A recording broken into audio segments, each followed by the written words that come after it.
Hey, Kev. Hey, Dad. What are you doing? Just taking up the hem on Heather's dress. Oh, that's great. Yeah, Dad, will you do me a favor and check my muffins? Sure, killer. Yeah, just stick a toothpick in one of them, and if it comes out clean, that means they're done. Look, we never had that little man-to-man talk, did we, Kev?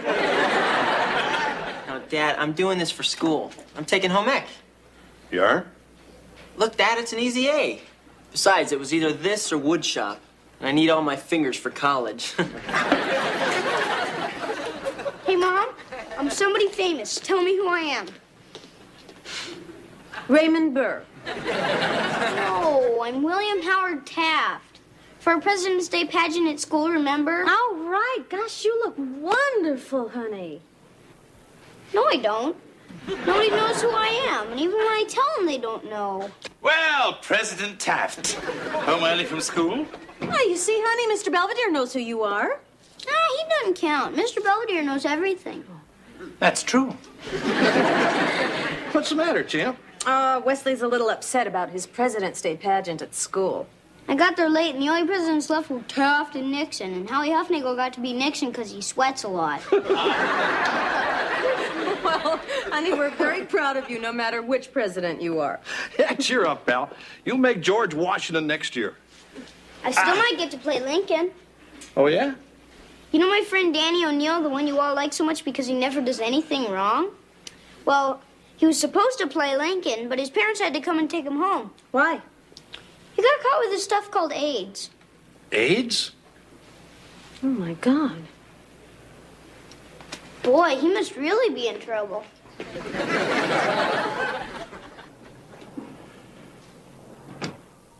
Okay, thank you very much. Goodbye. So what'd the school say? Danny's got AIDS.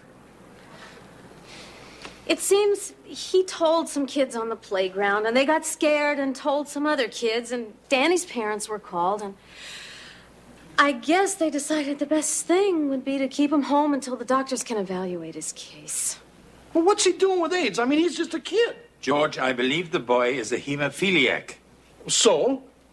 Apparently, he got some infected blood a couple of years ago. Well, doesn't anybody test that stuff? They do now. What about Wesley? He thinks that getting AIDS is like being caught with chewing gum. What are we going to tell him? I say make something up. Hi, guys. I'm gonna go upstairs and do my homework now. See ya. Hold it, Wes. There's something your mom and I'd like to talk to you about. Is it serious? I'm afraid so, honey. Really? Serious? Yeah, pal. But I wasn't the one who wanted to play doctor. It was Holly Huffnagel's idea. What are you talking about? Nothing. What are you talking about? About your friend Danny.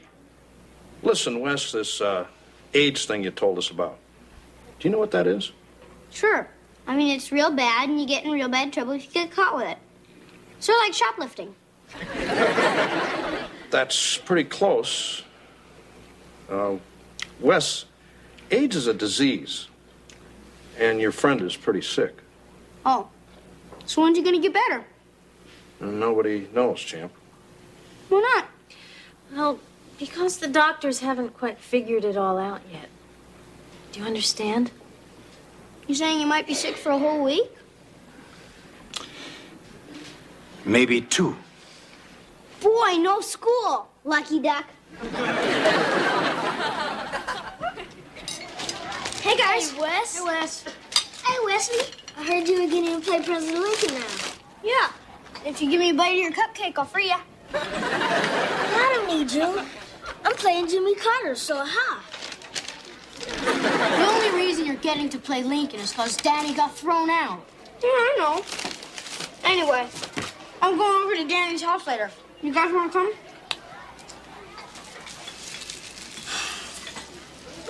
What's the matter? Are you crazy? Do you want to die too? What are you talking about? That AIDS stuff is the worst thing you could get. I mean, you just get sicker and sicker. And then your arms and legs start falling off. And then it's all over. And you're Dad.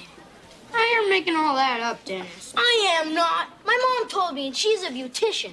And my dad said to stay away from Danny, because you can catch it real easy. You can? Oh, yeah. You can get it by just touching somebody or drinking out of the same glass. A sixth grader told me you can get it just by talking on the phone. You guys are stupid. He was just saying that because you're Danny's friend. Yeah, you were his best friend.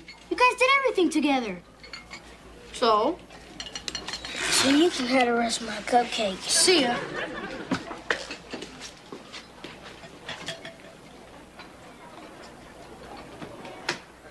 Kevin, what are you doing? Trying to make a swan out of ground beef. Is that anything like trying to make a silk purse out of a sow's ear? No, I'm using beef. Anyway, I've got to fix dinner tonight, and everyone's supposed to give me a grade. So, what's on the menu? Oh, we've got meatloaf and peas, mashed potatoes, tapioca pudding for dessert. Is this your salute to airline food? Kevin, look at me. Hey, you look great. What happened to your skirt? You hemmed it like this. Whoops.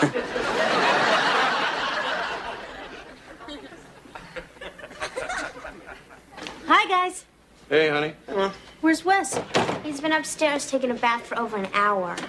Did he, say anything more about his friend Danny? Or about, you know, what he has? You mean AIDS, Mom? Thank you. He hasn't said anything to me, but then I've been tied up. Good evening, Mrs. Owens. Ah, Mr. Belvedere. Will dinner be ready soon? Personally, I think it was ready 20 minutes ago, but I'm not making it. My meatloaf.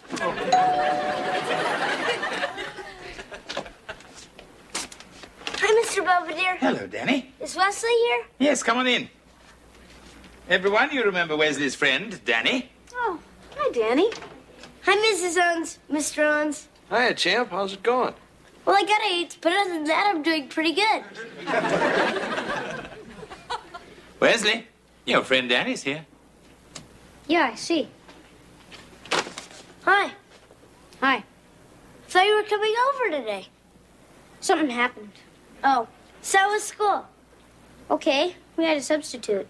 They're getting me a tutor, at least until everybody figures out what to do with me.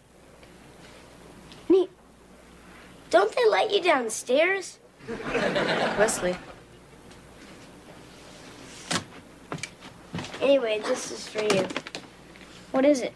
It's my Lincoln costume. You're playing him now, right? Yeah, right.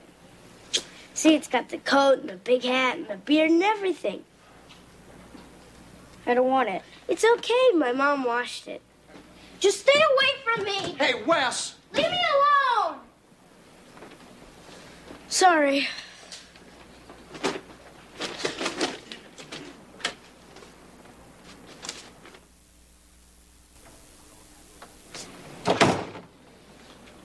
I think we all handled that rather well. What's the matter with that kid? George, it's our fault. Why? What did we do? Nothing. I mean, Wesley had questions about Danny, and we just let him think everything was going to be okay. Now, I don't know what he's heard or where he's heard it, but obviously he's scared to death. Well, we just got to talk to him and straighten everything out. Is he gone? Yeah, Wes, he went home. He didn't touch anything, did he? I don't believe so. Good. You know, Wes, that wasn't very nice the way you treated Danny just now. So? So I thought you guys were buddies. We were, but I don't want to catch what he's got. You're not going to. That's not what my friends told me at school. I heard you can get it just by playing tag or swinging on the same swings. Come on, Wes, you're talking dumb. I mean, you don't catch that stuff from just fooling around. I mean, Wesley, what I think your father's trying to say is you don't catch AIDS by simply being around someone who has it. It requires a more intimate association. You mean like dancing? Honey, what I think Mr. Belvedere is trying to say is... Wesley, What I think everybody is trying to say is the way you get AIDS is from sexual contact or using infected needles or getting contaminated blood products, which is how your friend Danny got it. You understand? I think so. Well, if you need to know anything else, I'll be upstairs. You see, Champ, being around Danny's not going to make you sick. So how come all the other kids' parents are acting so scared? Well, sometimes grown-ups don't have all the facts, and they love their kids, and they get a little nervous. Oh, yeah? I mean, they worry because they know how kids are, you know, always roughhousing and getting little scratches and scrapes, sharing the same ice cream bar. You know what I mean? Yeah, me and Danny did all that stuff. You did? Yeah. That's okay, isn't it? Of course it is. Yeah, sure it is, pal. Now, why don't you run on upstairs and hit that homework, huh? Okay. Thanks for explaining everything to me. I think I feel better now.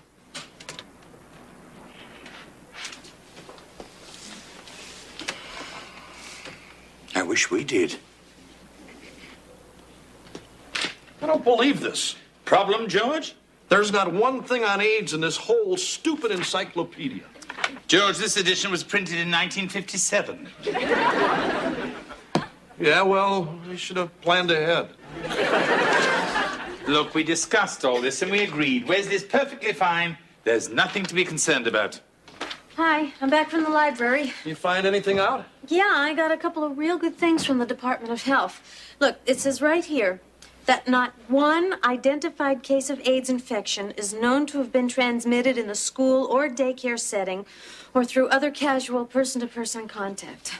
And look, here it says, of the 229 cases of pediatric AIDS, there's not one instance of a child infecting his parents or siblings. And that's a family living together. See? And you two were so worried. Come on, Belvedere. You were just as worried as we were. That's ridiculous. I'll get it. Hello? Just a moment. Mr. Belvedere? Yeah. It's the Center for Disease Control in Atlanta. They're returning your call. Tell them it's all right.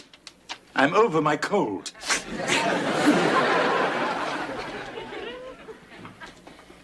Getting rid of the evidence? You work your fingers to the bone, you try to make a decent meal for your family. They don't appreciate it. Kevin, that wasn't such a bad dinner. Just that we were all a bit preoccupied with Wesley and his friend. Yeah, I know. It's just I take this dumb home ec class for the easy A. Turns out it's just one more thing for me to screw up. You'll do better. What do you think I should do with the meatloaf? Go deep.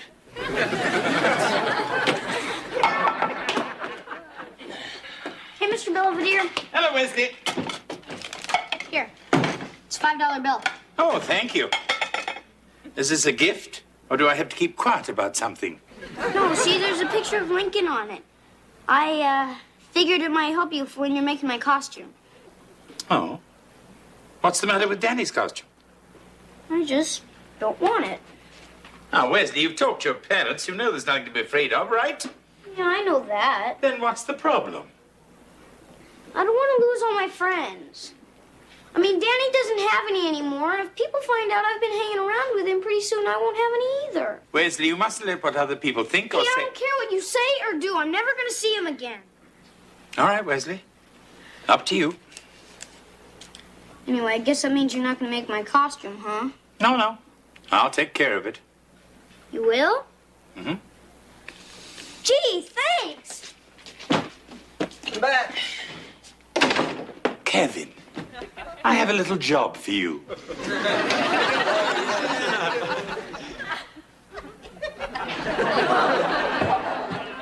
Is this supposed to be a joke? Well, if it isn't Honest Abe. What's going on? I don't look like Lincoln. I look more like Soupy Sales. All right, Wes, looks pretty good. An excellent job, Kevin. Just what I had in mind. Thanks, Mr. Belvedere. Sharp. You let him make my costume? It seemed the thing to do. Mr. Belvedere, it's terrible. Oh, now, Wesley, let's not be hasty. As far as I'm concerned, you can't tell a thing without the hat. There. Perfect. Lincoln would never wear a hat like this. He would in Tijuana. Mr. Belvedere, my pageant's in 2 hours. Where am I going to get a real costume? I don't know. There must be one someplace.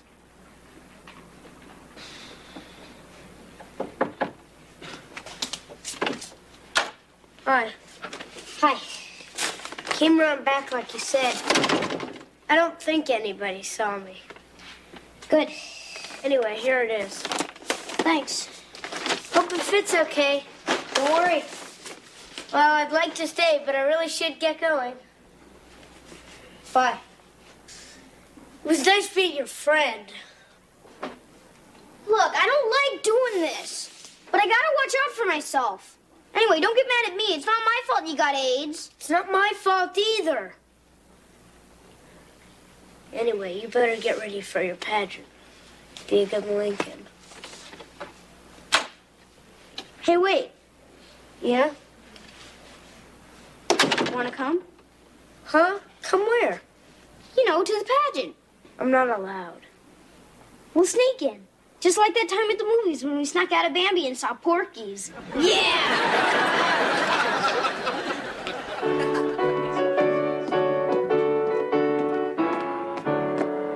Hello, I'm Franklin Pierce, the 14th President of the United States. I served from 1853 to 1857. Among my significant achievements was opening diplomatic relations and trade with Japan. There must be some steel workers in the crowd. Did we miss anything? Just the first 14 presidents. Oh, good. I'm James Buchanan. I was the 15th President of the United States. I was the first president to receive a telegraphic message by underwater cable. I never married. But I'm sure I dated. Wesley's next. I know that. Hello, I'm Abraham Lincoln, the 16th President of the United States. In 1863, I signed the Emancipation Proclamation because I believed in freedom and dignity for all men, and that's why I wrote this speech. 77 years ago, our fathers brought forth on this continent a new nation. Wait a minute, I can't do this. This is Danny O'Neill, and he was supposed to play Lincoln, but he couldn't because he's got AIDS. Hey, what are you doing out here? Dennis, get away from him. Hey, what's wrong with you people? He's not gonna hurt you. Besides, he feels bad enough without everybody trying to make him feel worse. You have anything to do with this? I'd like to think so. Anyway, now Danny's gonna do the Gettysburg Address, and everybody's gonna listen. Go ahead, Danny.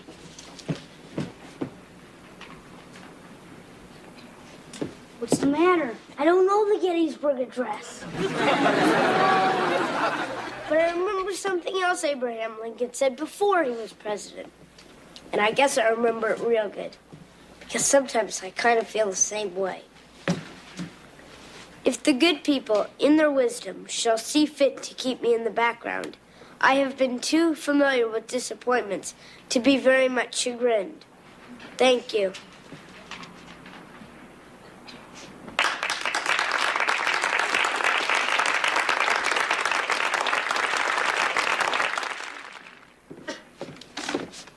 Okay, let's go. You go ahead. I just want to sit here for a minute. Oh, okay, I'll sit with you.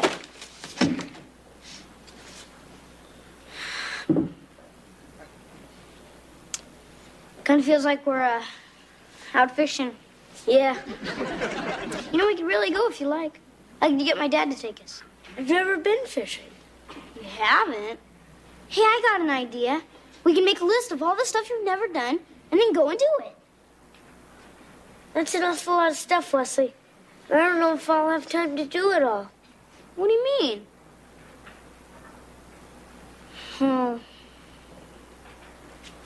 Wesley, Danny, everyone's waiting in the car. Oh, okay. We better go. I've never been to Gettysburg. Oh, yeah? Being Lincoln's, I think maybe we should go. Yeah, it's great there. I mean, we can go around and look for old bullets and sit on the cannons, and you'll be the North and I'll be the South. Sure you won't be afraid to do all that stuff with me? Why should I be? You're my friend.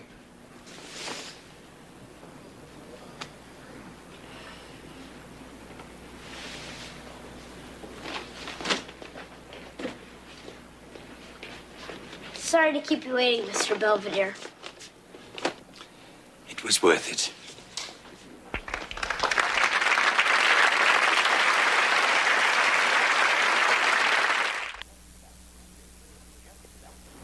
I'm just back from Gettysburg.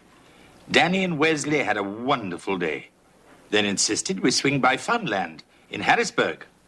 After all, it's only 70 miles in the wrong direction. But it was worth it. Because we all got to break the world's record for most consecutive turns on the tilt-a-whirl. According to Wesley and Danny, they now only have 2,763 more things to do.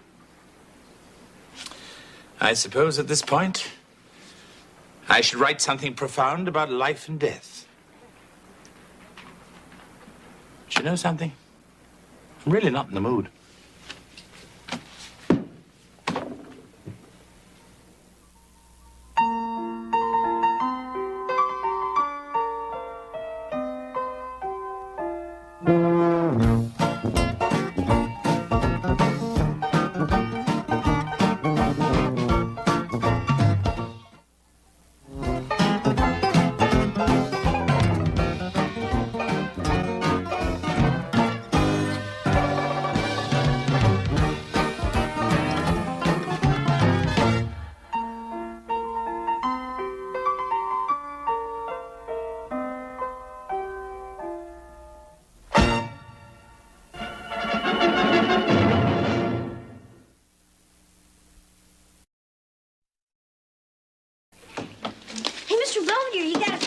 Smart special delivery. Thank you, Wesley.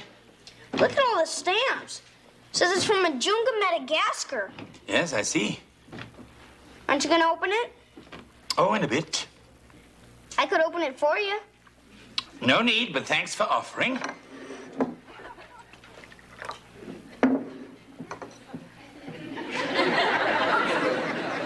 How can you just sit there like that and not even touch it?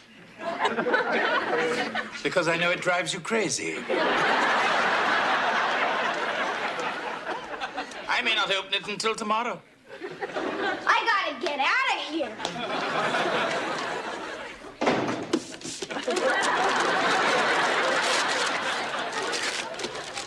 Come on, Marcia, we're gonna miss the game. I'm coming. Hello? Oh, yeah, hi. Yeah, hold on a minute. It's Estelle, your cousin Harry's wife? Just tell her I'm not here. Come on. Estelle? George seems to have stepped away from the house for a moment. Can I take a message? Oh, I'm so sorry. That's terrible. And I'm not loaning him any money. Shh, George. Yes, Estelle. Yeah, I understand. Okay. Now listen. If you need anything, you just let us know, okay? All right. Bye-bye. Okay, so what's Harry need this time?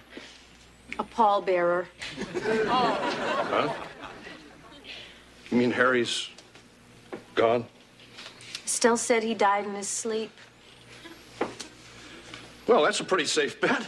Where did it happen, on the couch or the hammock? George. I'm sorry, but the guy never worked a day in his life. Well, anyway, the funeral's tomorrow, and we really should go. Yeah, I know. Hey, Mom. Hi, Dad. Hello. Hey, kid, your mom and I are going to have to drive up to Titusville tomorrow. Yeah, cousin Harry died. Oh. Was he the one who used to take his teeth out and put them in backwards? No, that's your Uncle Bob. He's being looked after. Oh, wait, I remember now. He's the fat little guy with the mustache, right? No, that's your Aunt Rose. Come on, honey. Bye. Hey, Mr. Belvedere. Hi. Hey, what's that? Oh, it's just a little something from the Bagwanda tribe off the east coast of Africa. Hey, Mr. Belvedere, there's two guys outside with a giant box and it's got happy birthday written all over it. Hey, you never told us it was your birthday. Well, it's not yet. I don't want people to make such a fuss about it. Yeah, well, this one says it's from Kashmir. Ooh, maybe it's a giant sweater.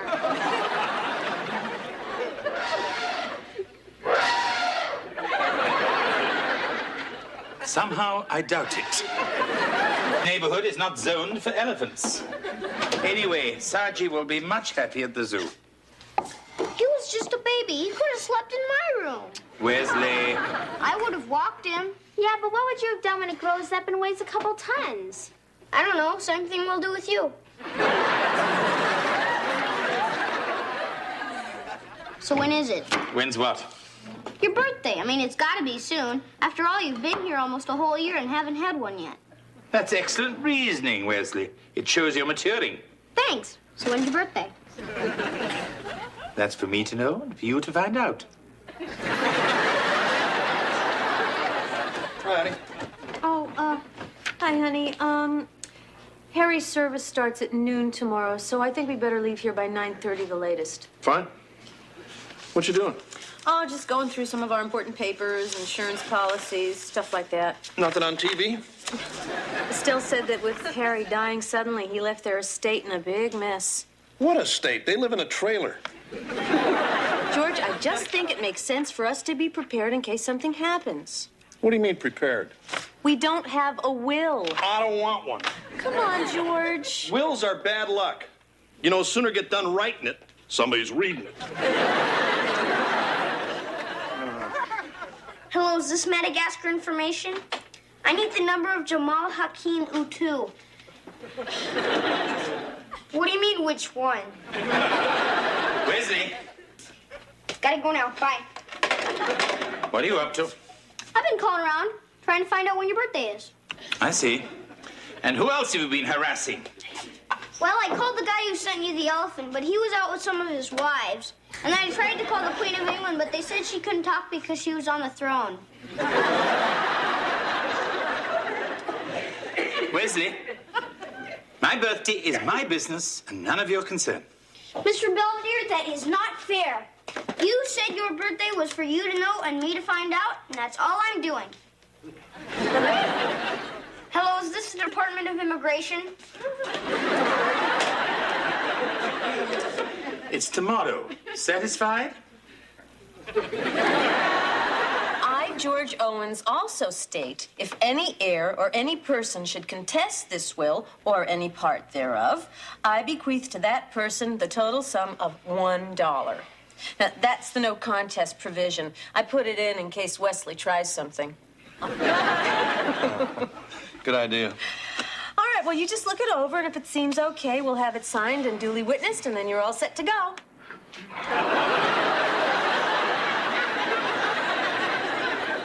Well, what about you? Huh? I mean, your will. Don't you need one too? Oh, no, not me, honey. No, not yet. I mean, I always assumed that you'd be the first to, you know. Have dirt thrown on me? You're right. I'll draw up a will for myself and leave everything to you. Hey, come on, honey. Look at the bright side. Maybe we'll both go together. You know, George, that could happen. Oh, come on, Marcia. But what if it did? What if something happened to us tomorrow? Well, we wouldn't have to go to Harry's funeral. I'm talking about the kids. Who would raise them? I don't know. Wolves? Hey, lighten up. It's not gonna happen. We'd both feel better if we decide on someone. Like who? Dinner will be ready in 20 minutes, Mrs. Owens. George, go and wash your hands.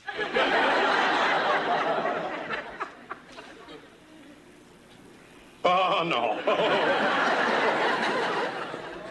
Hannah, you want to help a little? No, thanks. Come on, you're the girl. This should be your job. Hey, I'm trying to come up with some ideas for Mr. Belvedere's birthday. I already decided. It's going to be an English party. You know, with all the tea and candy and bad food. And then for entertainment, we'll all dress up like women. That's what Benny Hill does. Hey, Wes, I thought Mr. Belvedere said he didn't want you to make a big deal out of this. He only said that because he really wants me to. I know how his mind works. Okay. Hey, what about, what's her name? You know, Sheila. Your cousin from Vegas. Kevin's crazy about her. George, she's a hooker. Oh, right. Look, you know Mr. Belvedere's the right choice. The kids love him, and he's practically one of the family. You're right. Hey, Dad, will you go to the liquor store and buy me a bottle of rum? I always thought scotch was your drink, Wes. It is, but this is for Mr. Belvedere. Yeah, we're gonna make him some grog to have with his steak and kidney pie. Listen, kids, there's something we want to talk to you about. Now, we're both fine, and there's nothing to worry about. But your father and I are drawing up our wills. Can I have your power tools? No. The thing is, if something were to happen to me and your father, we'd want someone we trust to take care of you. And we think that person should be Mr. Belvedere. So, what do you guys think of that? Sure, that'd be neat. Fine with me. What about your cousin Sheila? Thanks for doing the dishes, children. Boy, Mr. Belvedere, Mom and Dad have a surprise for you. Wes? Come on, tell him, Dad. All right. Look, Belvedere, in the year or so you've been here, it's kind of obvious to me and everybody that you've become more than just a guy who cleans up after us. Am I getting a raise? No. Oh. What I'm really trying to say is, Marcia and I have been thinking about the future, and if, God forbid, something happened to the both of us, we'd be honored if you'd take Heather and Wes and Kevin here.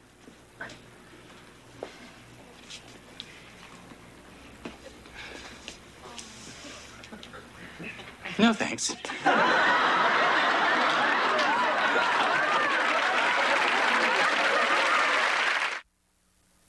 You believe that guy? He doesn't want our kids. Yeah, what's wrong with us? It's not us, it's you. You're always driving him crazy. He likes that. Look, it's okay. This is Mr. Belvedere's decision. And if he doesn't want my children, it's up to him. Sure. It's no big deal. He's not good enough for you guys anyway. In fact, I wouldn't die now if he paid me. So what about Mr. Belvedere's party? What about it? Well, I say we give him the cake, but we don't sing. Well, I'll be toddling off to bed. Unless anybody needs anything. An explanation would be nice. Now, look, everybody, it's nothing personal. It's just that guardianship is not something to be taken lightly. And quite honestly, I'm not prepared to accept the obligation. Hey, that's fine with us. We were only kidding. Right, guys? Yeah, right. Sure. Well, good night, everyone.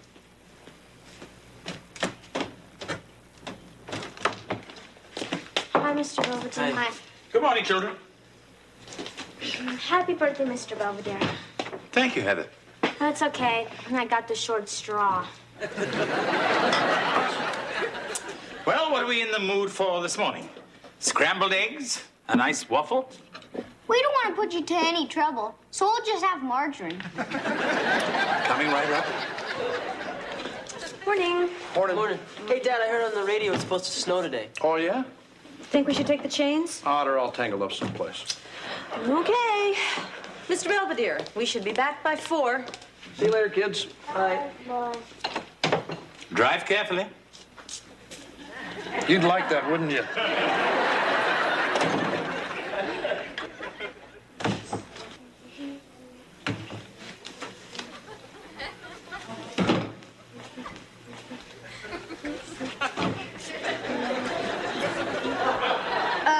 Heather, just because we're mad at Mr. Belvedere doesn't mean you have to ruin his cake. What do you mean? Didn't you do this on purpose? No. Oh. Then great job. I'm back. Where's Mr. Belvedere? I sent him to the movies. Did you pick up his present? Yep, got it right here. So we gonna give it to him or what? Come on, Wes, it's his birthday. Besides, we can't return it. I just think it's too good a present for someone who wants to abandon us. Yeah, but when he sees how nice it is, he will feel terrible. Yeah. Let's all be extra special nice to him. Make him really feel like dirt. So where's Mom and Dad? They're not back from the funeral yet. They're not. And it's almost 6. It is? Maybe they got caught in an avalanche or something. No, Wes. They're just a little late. I'm sure they're fine.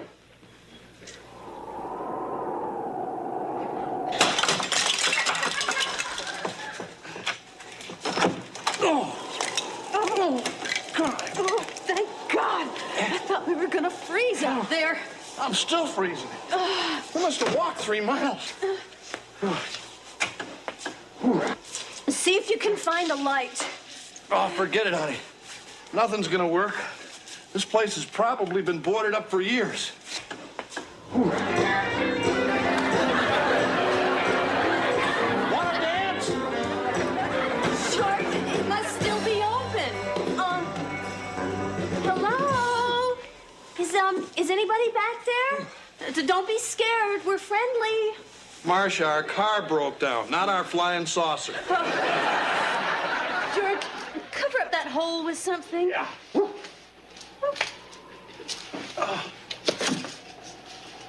Hey, look at this. Seems old Zach here had his place closed by the tax man. Oh, yeah? Probably just happened. That's why everything's still going. Oh. Hey, come on, you better get out of those wet clothes. I'll check the back. Maybe there's some stuff we can change into. Okay. And why don't you see if you can scare us up some coffee? Yeah.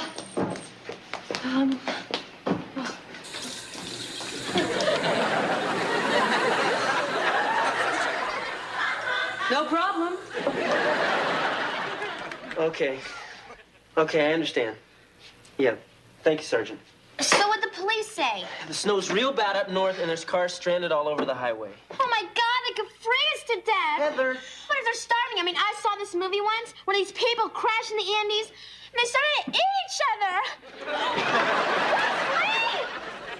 Heather, getting hysterical isn't going to help anything. The birthday boy's back. You may start the party. Or is this it? Mom and Dad aren't back yet. What do you mean? We called Cousin Estelle and she said they left over 5 hours ago. Well, no need to carry on. We simply put through a call to the state police. No, we already did that. They said there's nothing they can do right now. Oh. Well, I'm sure your parents will be fine anyway. What difference does it make to you? Mom and Dad can be popsicles for all you care. And we'd wind up in an orphanage and you'd just laugh and go back to England. Kevin, get the chains. I'm sorry, Mr. Belvedere. I didn't mean to talk back. There for the car, you little twerp.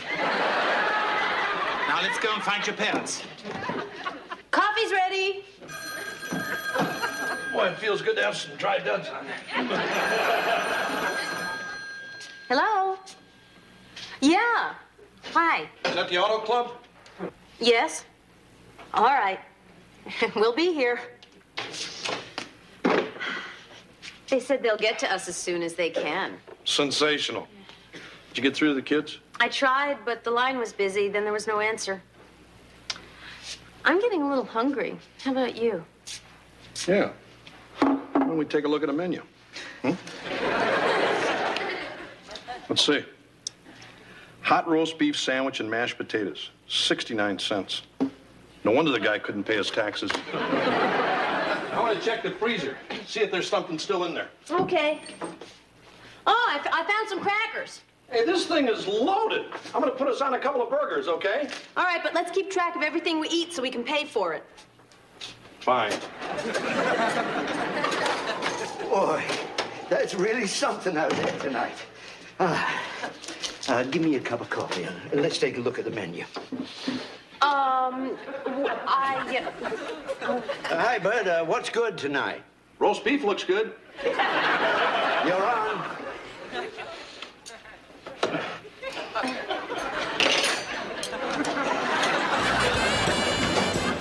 Hey, Doc, where's my toast? Oh, coming right up. Miss, I'm ready to order now. Order up. I'll be right with you. George, what are we doing? I don't know about you, but I'm making a cheese omelet. I said hold the cheese. This is insane. Marcia, it's a little late to start telling these people we don't work here. It's true. And besides, they're stuck here just like we are, and they're hungry, too. So let's just make the best of it. We're just helping people out. Hey, my eggs are runny. So's your nose. So blow. Mr. Belvedere, we're never gonna find him. Come on, children, sit down and get warm while I use the phone. Hey, look, there's Mom. Yeah, and she's a waitress. Order up. Hey, Dad's slinging hash. Working your way through college? Mr. Belvedere. Mom! Hi, Mom. George, Mr. Belvedere, and the kids are here. Oh, yeah. Hey, what are you guys doing here? We came to save you. When you didn't come home, we got worried. When we thought Mr. Belvedere didn't want us. First chance you get, you guys run off and open your own business. Can I get some coffee, please? Miss, I had a salad coming.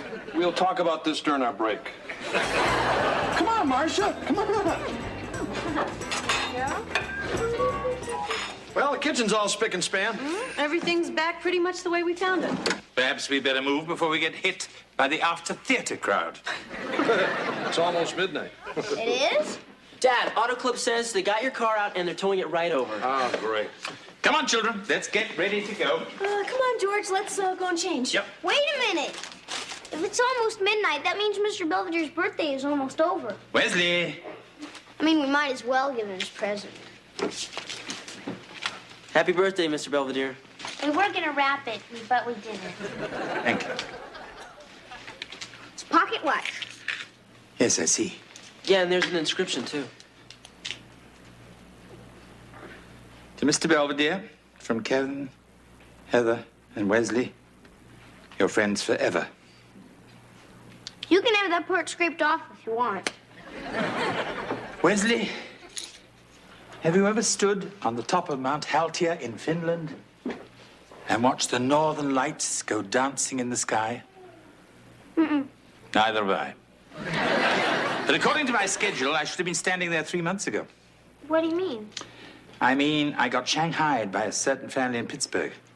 And somehow, in spite of myself, they've all become very dear to me.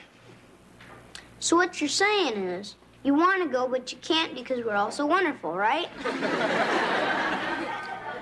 Well, not you specifically. Look, the point is, each day I stay, it just seems that much harder to leave. Mr. Belvedere, you can leave whenever you want. We won't like it, but we'll understand. Sure, I'll help you pack.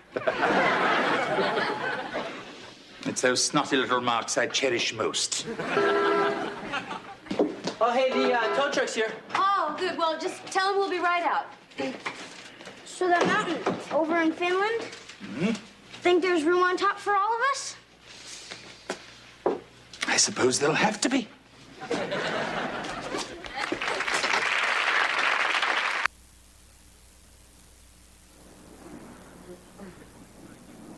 Well, according to my new watch, it's 3:30 in the morning. Actually, it's 4. But it's the thought that counts. One minor complaint. What with all the confusion in rescuing George and Marcia from the blizzard, I almost didn't get my cake.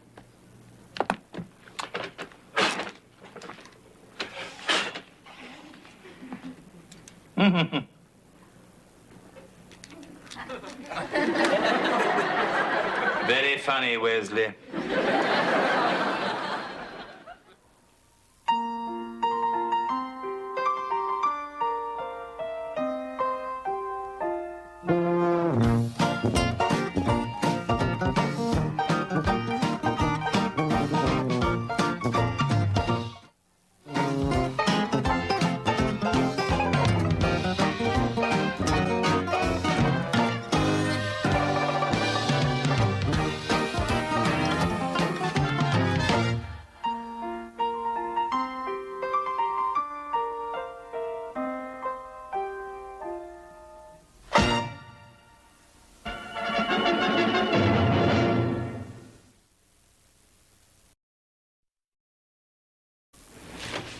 Dad, is that the mail? Yeah, kitten. Anything for me? Phone bill. I meant something romantic. Gas bill. What's the matter, honey? Well, it's almost Valentine's Day, and I haven't even gotten one yet. Did you send any out? Only 200. Oh. Hey, wait a minute. Here's something for a Miss Heather Owens, and it has the drawing of a heart on it. Ooh.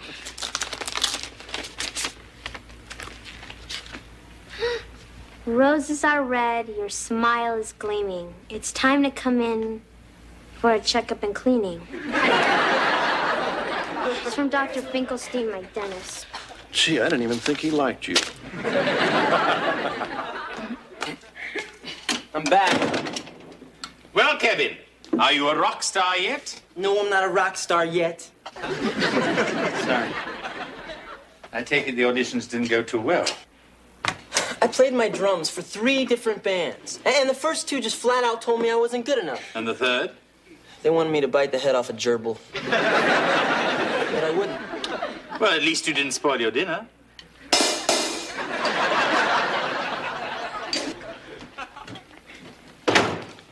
Hey, Jeb, how's school today? Lousy. What happened? I got kicked out of class. All right, what happened this time? Here, he gave me a note.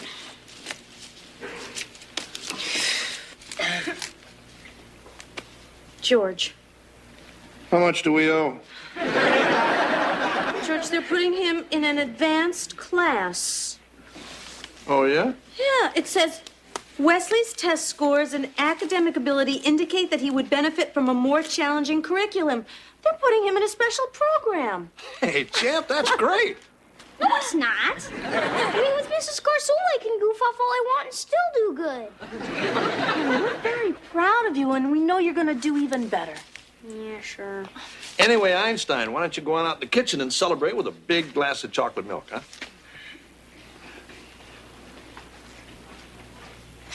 You know, this is all your fault. Oh, really? You're always telling me I have to live up to my potential and apply myself, and I did, and look where it got me. Oh, dear. If we're not careful, you may actually end up being an asset to society. Not if I can help it.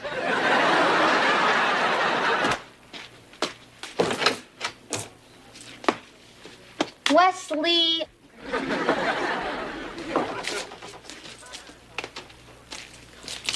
Who was that at the door, kitten? I don't know, but he left this. Oh, yeah? Hey, Dad, listen. Heather, you hold the key to my heart. Be my Valentine forever. I love you. Who's that one from, your dermatologist? No. Well, I don't know who it's from. He didn't sign it. Oh, looks like my little girl's got a secret admirer. Ooh, I gotta go call Angela. Bye, Dad. Bye. But Mr. Belvedere, the teacher said I could do anything I wanted with it. Just use my own best judgment. He only said that because he doesn't know you yet. What happened? He abused the very first privilege they gave him. Oh. See, every day we get 30 minutes of unstructured activity where we're free to pursue our own interests. He went bowling. Well, aside from that, how was it? Did you make any new friends? Yeah, sort of. They divided us up into project groups, and mine's coming over tonight to study. Oh, well, that's nice. Maybe Mr. Belvedere will make some nice cookies and hot cocoa for everybody. Mom, these kids are sophisticated. They don't go in for that sort of junk. Oh, in that case, I'll go out later for the brandy and cigars. Great.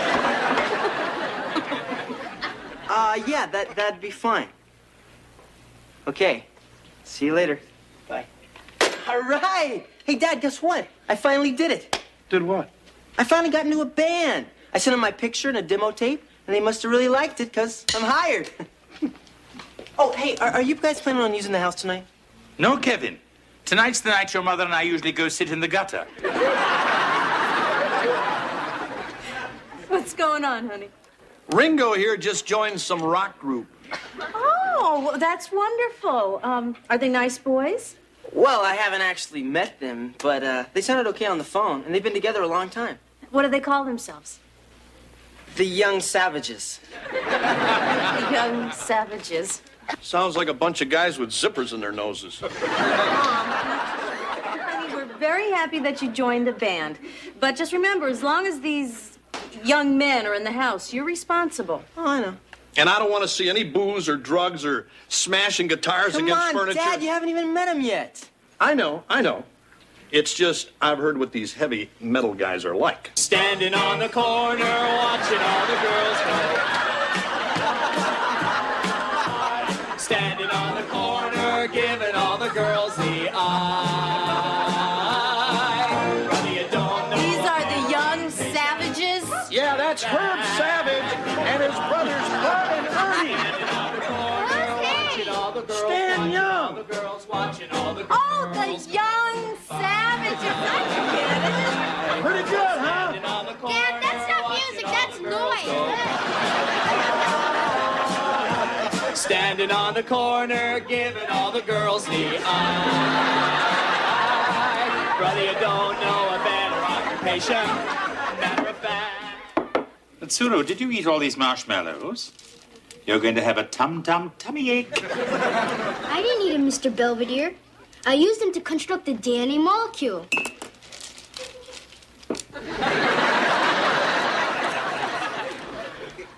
Don't play with your food. Well, I guess we better get back to that algebra problem. I already finished it. You did? Sure. All you gotta do is multiply each side by 1 over x, see? You know, Wesley, I've never seen anyone as good at math as you are, and I've been around. Yo, this comes easy for me. Do you think you could help me find the variable in my equation? Gee, I don't know, Beth. You learn more when you do it yourself. But it's more fun when you do it together. Oops, there goes another rubber tree. Oops, there goes another rubber tree. Oops, there goes another rubber tree. Kerplop. Woo! We were really cooking there, eh, Kev? Yeah. Something the matter, bud? I thought I was supposed to do the kerplop this time. I'm sorry. I forgot. You always forget. Okay, let's take it one more time from the top. And Kev, let's watch the tempo, okay? Yeah, I was just trying to move things along. Well, Kevin, this is music, not a race. 1. Just what makes that little plant think he can move that rubber tree plant? Anyone knows an ant can't move a rubber tree plant 'cause he's got high hopes. He's got high... Anyway, this is my room. Nice. Where's all your toys and dolls and stuff? I give them all away to my sister. She's 17, but really immature. Hey, don't get me started on siblings. I've got a new art book. Would you like to see it? Sure. That's a neat picture. It's Starry Night by Vincent van Gogh. Oh, yeah? He once loved a woman so much that he cut off his ear and sent it to her. Couldn't he afford a candygram? Oh, so you're so refreshingly naive. Yeah, well, I just found out I was smart a couple of days ago. Would you like a root beer? Yeah, sure.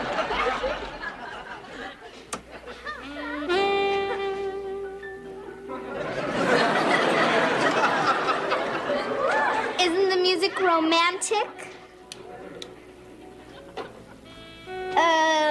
Look, we'd better go downstairs and wait for the other guys. Oh, I forgot to tell you.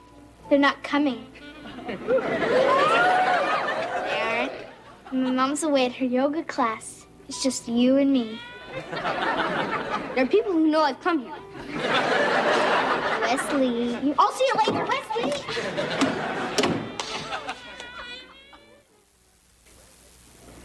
Wesley, you're going to be late for school. Wesley. I'm not going today. I'm sick. Oh? Yeah, I'm all achy and sniffly, and I have a temperature, too. Well, let's see. 115. It's gone down a little. Wesley, what are you up to? Nothing. I mean, I just don't want to go to school. Why? What have you done? And can they prove it? It's not me, it's Beth. Who? She got me in her bedroom, and then she gave me root beer, and then she started playing mushy music, and then she tried to take advantage of me. Hey, Wes, man, you better hop to it. You're going to be late for school. I'm not going. Why, what's wrong, honey? Well, it seems that Wesley's having a little trouble with one of his classmates. What's the problem, pal? She's too advanced for me. I can't keep up. Well, honey, you're just gonna have to apply yourself. Yeah, she'd like that. Wesley, look who's here. Hello, Mrs. Owens. Mr. Owens. Hi, Wesley. Cover me, Dad. You left your biology book over at my house. Yeah, well, I was in a hurry. I brought you something else, too. Wesley, will you please be my Valentine? Aw. Don't awe her. She's an animal. I'd also be honored if Wesley would be my escort at the Valentine's Day dance tomorrow at school. Hey, buddy, you never told us about any dance. What's the difference? I'm not going. I mean, I can't, because I gotta stay here and help Mr. Belvedere clean the garbage cans. That's all right, Wesley. You can do that today. Beth, Wesley will be happy to be your escort tomorrow, won't you, honey? Okay. I'll go. I won't dance. I'm sure we can find something else to do.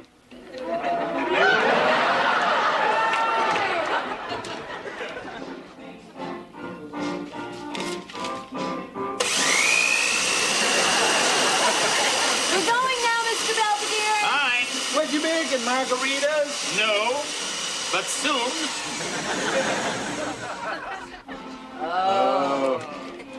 Up with pimples, still at it, huh? It's not coming from the basement. No, I moved them out to the garage. By tomorrow, I hope to have them out on the Pennsylvania Turnpike. Mr. Belvedere, this is Wesley's little suit for the dance tomorrow. Could you please drop it off at the cleaners? Certainly.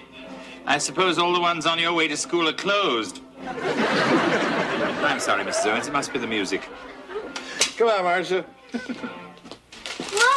this time he sent me candy and flowers. Ooh. Must be one heck of a guy. Oh, Mr. Belvedere, not knowing he's making me nuts. Me too. I wonder if these are liquid centers or assorted.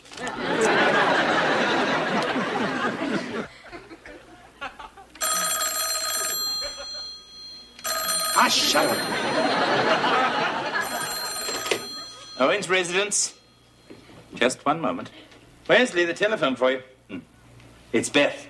Tell her I donated my body to science and she can't have it. Wesley.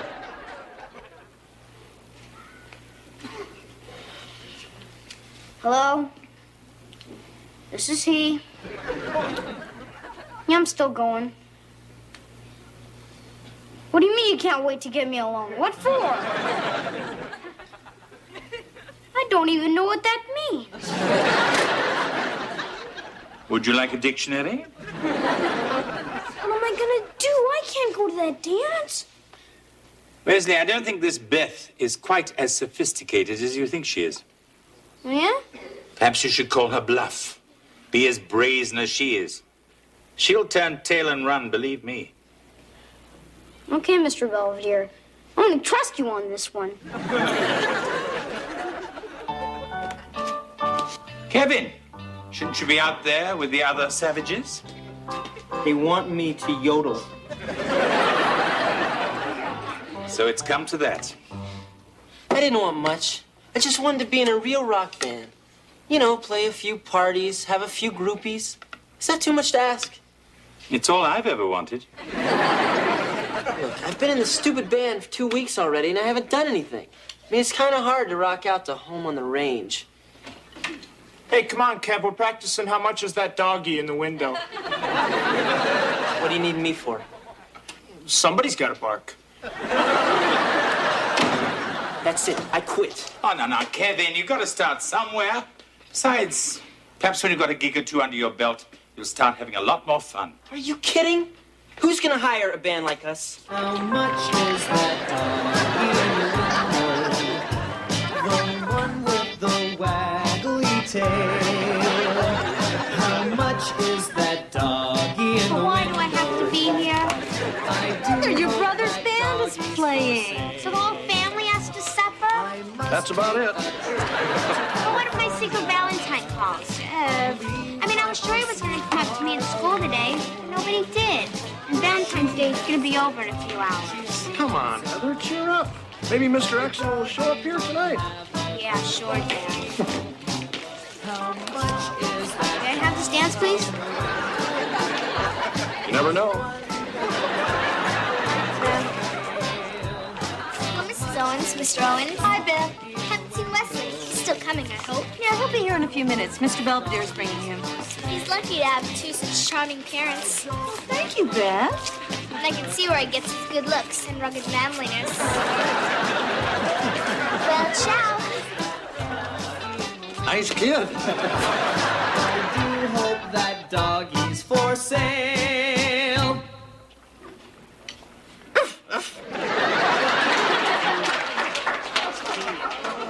Good evening, Mother. Good evening, Father. Hi, honey. Hey, check out Bo Brummel here.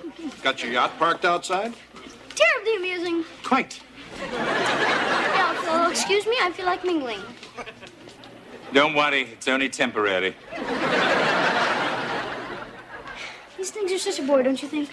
Wesley, I've been looking for you. As have I you. I believe they're playing our song.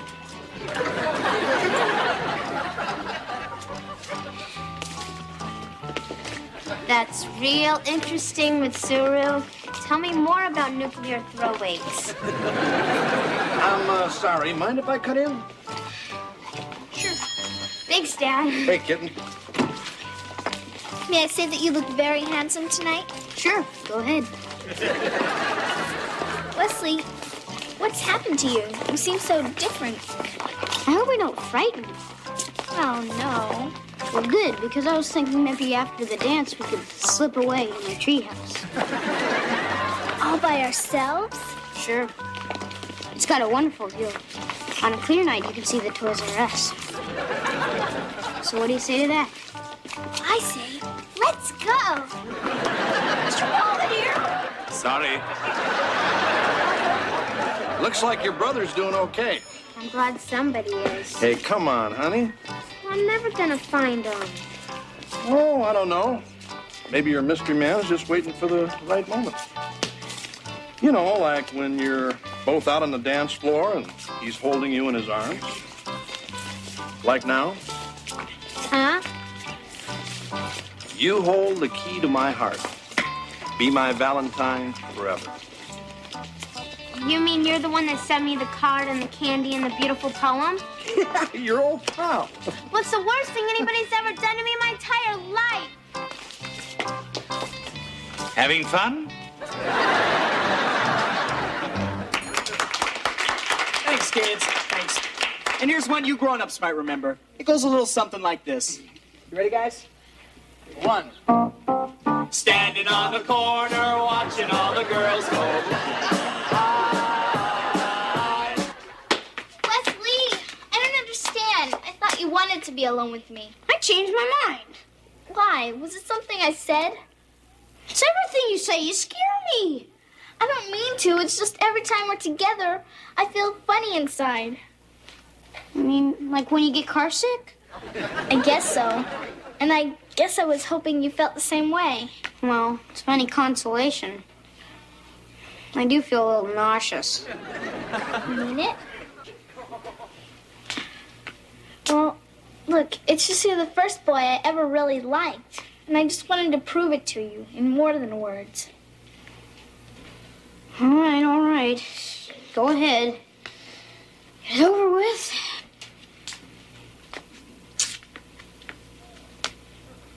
That's it?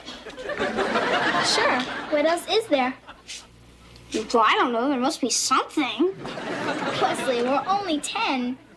Oh, yeah. I forget sometimes. Standing on the corner, watching all the girls, watching all the girls, watching all the girls go by.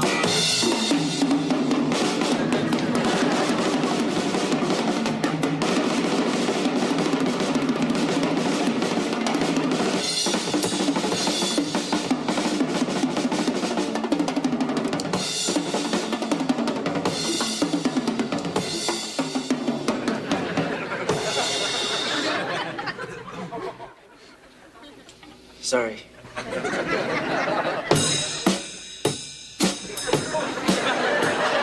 don't know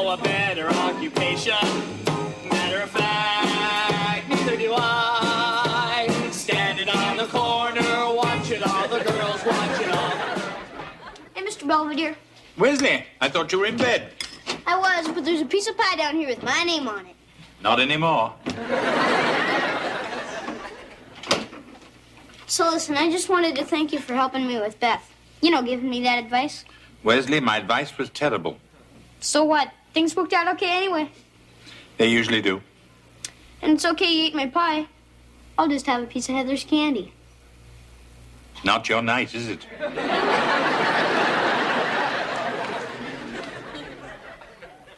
Dad? I'm sorry. You're the best Valentine I ever had.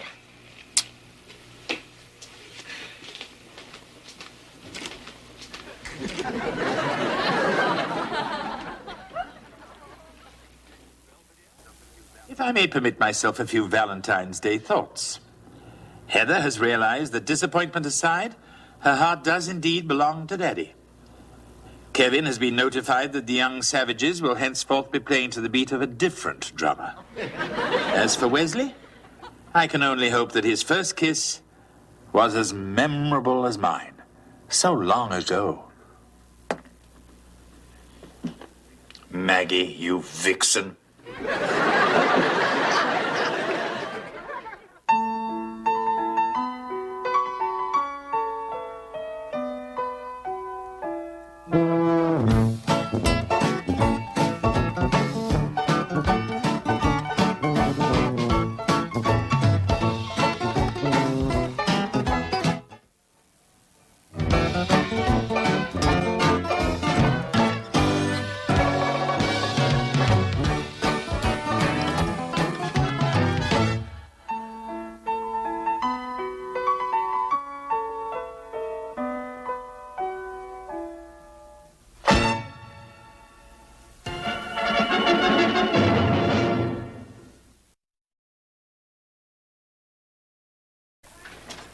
Hi, Mr. Belvedere. I'm going upstairs now. Wesley, I know I shall regret asking this, but where are your shoes? I left them in the middle of the Huffnagel's driveway. You mean the one that's being repaved? Now you tell me. Stop following me. What's the matter, honey? Nothing. Don't look at my feet. Where's your shoes, champ? Apparently, Wesley mistook the Huffnagel's new driveway for the courtyard at Grauman's Chinese. I didn't know it was wet cement. Besides, I tried to apologize to Mr. Huffnagel, but he just yelled and called me a menace to society. That's okay, pal. I'll go talk to him. Your old man's been handling Huffnagels for years. Yeah, and tell him I want my shoes back. Hey, Homer! Hey, Pasa! You better go soak your feet before that cement sets. Okay. Bonjour, mon ami. Comment allez-vous? Very good, Heather. See, I don't need a tutor. Fine, but if you don't pass French now, you're just gonna have to take it again this summer. Summer school, mon Dieu. Mom, I don't want some stranger coming into the house telling me how dumb I am, especially in another language. Anyway, Angela's been tutoring me, haven't you, Ange? Oui, oui. Angela, you never told me you spoke French. I'm sorry. Alors, ça fait longtemps que tu parles français? Le garçon vient de manger mon parapluie. What did you two just say? I just asked Angela how long she'd been speaking French. And she said the waiter had just eaten her umbrella. Ped, you're getting a tutor, and that's that. Oui, ma mère. Besides, your teacher said Kyle is a very nice young man, and he's one of the best French students in his high school. A sophomore? Heather, maybe he's cute. Maybe he's got a car. Maybe he's on the football team. Maybe that's him now. Wait a minute, Mr. Belvedere. Don't answer yet. I mean, I gotta go change. Heather's doing my hair. Yes? Hi, I'm Kyle. I'm Heather's tutor. Please come in. I assume this is the Owens residence, but I've been wrong before. Looks like you don't have to worry about your hair. But, Is Heather here? Yes, she is. I mean, I'm Heather. Enchanté. Gesundheit. Don't worry, she's not one of ours. I'm Mr. Belvedere, the housekeeper. Yeah, you didn't sound like one of the family. Thank you. Anyway, I guess you and Heather want to get started. Sure. Come on, Kyle, we can go in the dining room. The light's better in there. But I guess you'd have to take my word for that. This is gonna be a long night. Let me take one. Okay, Heather, now let's try it again. You're in Paris, and it's springtime, and you're seated at a small cafe, and the waiter comes over to you and says, "Bonsoir, madame, prendrez-vous un café?" And what would you say? Does anyone here speak English? Heather, come on. Well, I don't know what that means. En français. Say it in French. Oh, je ne comprends pas. Bon, it means would you like some coffee? Oh, okay. Oui, un café, s'il vous plaît. Très bien. Thanks. Listen, Kyle, I gotta go upstairs for a minute. Pourquoi? Oh, just have to go to the ladies' room. Probably all that coffee. En français. Huh? You can't leave until you say it in French. Oh, excusez-moi, mais je, Just go. merci.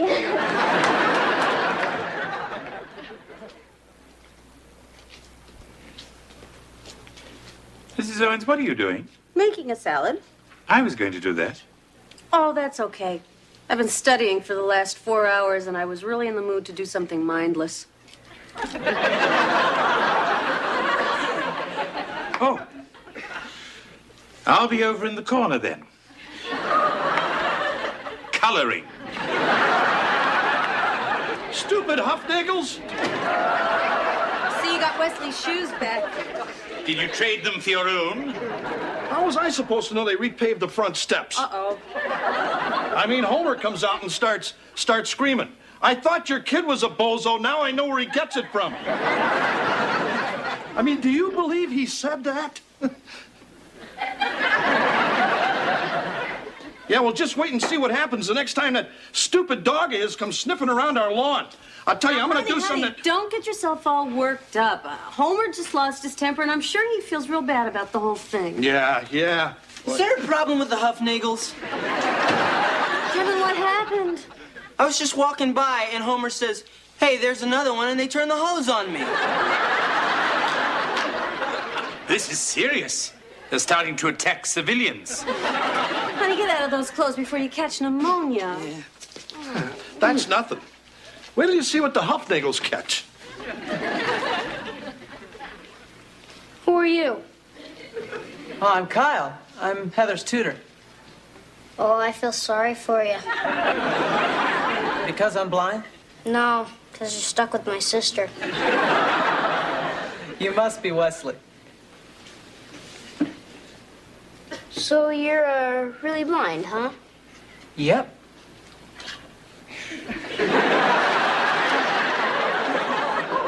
What are you doing? Nothing. Wesley, leave him alone. Oh, it's okay. He's not bothering me. Yes, I am. Well, we gotta study, so dégage, petite peste. Yo, Pepe Le Pew to you too. Yeah, that'll be 15 number 7 dinners, 2 dozen egg roll, some ribs, and 10 orders of ramaki. Dad, I hate that stuff. It's got liver in it. Yeah, I want it delivered right away. Oh, the name? Homer Huffnagel.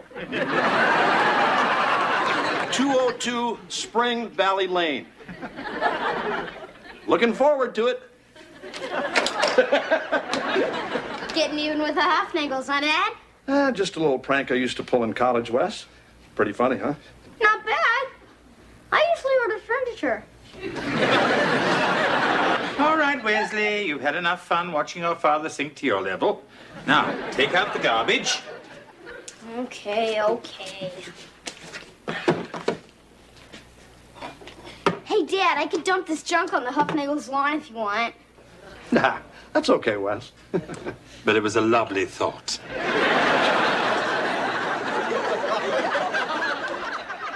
Désolé, mais votre heure est finie. Okay, don't tell me. You said, I'm sorry, but my car doesn't have fins.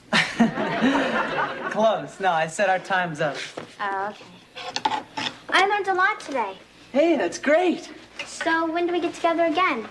Oh, I don't know. How about Saturday night? Well, I usually go out on Saturday night. Well, yeah, that's kind of what I meant. Are you asking me on a date? Well, I don't see anyone else in the room. Is that a yes? Yeah, I guess so, sure. Great, then we'll see you Saturday. Yeah, see ya.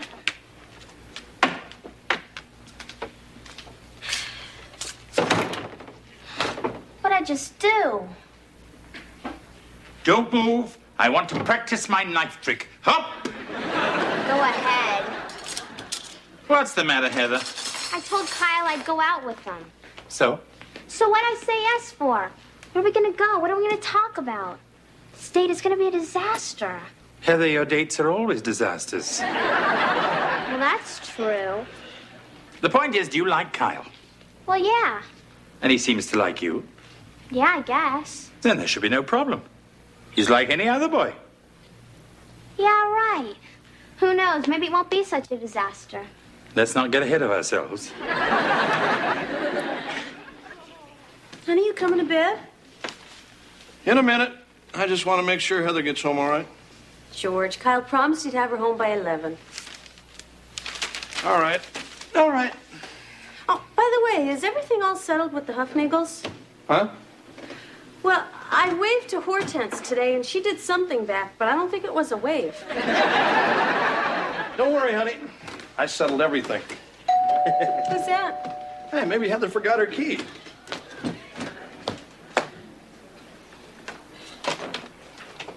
Buenas noches. This is the Owens residence? Yeah, but... Your dinner, amigo. Ándale, ándale, ándale. Ándale. Música.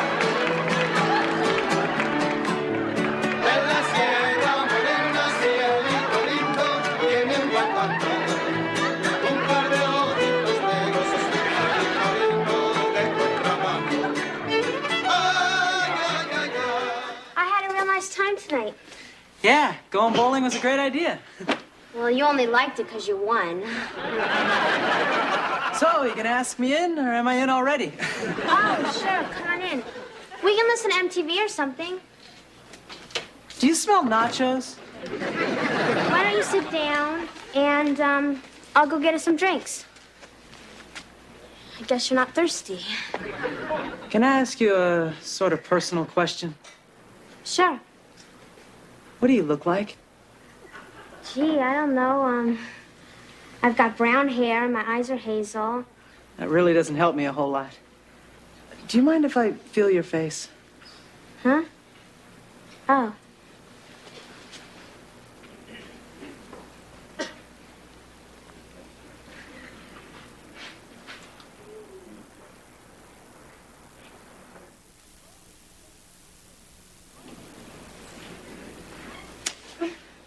What's wrong? Nothing. Why'd we stop? I don't know. I guess I've never held my breath that long.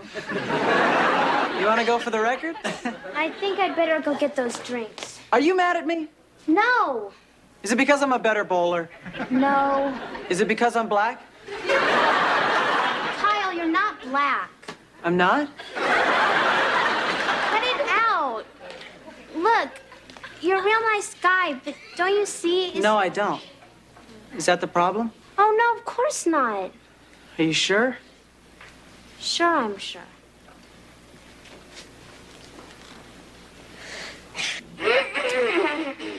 Wesley, what are you young people up to? Wesley! Are you kissing my sister? Yeah, I was. Well, I hope you've had your shots.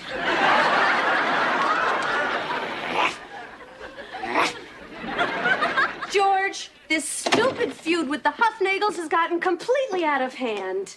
What are you talking about? I mean, the egg rolls and the mariachi band and the toilet paper and the trees was a lot of fun, but now we're losing some very nice neighbors. We are? Yeah, the Huffnagels are moving. There's a sign out front that says open house, and there must be 30 people standing on their lawn. George!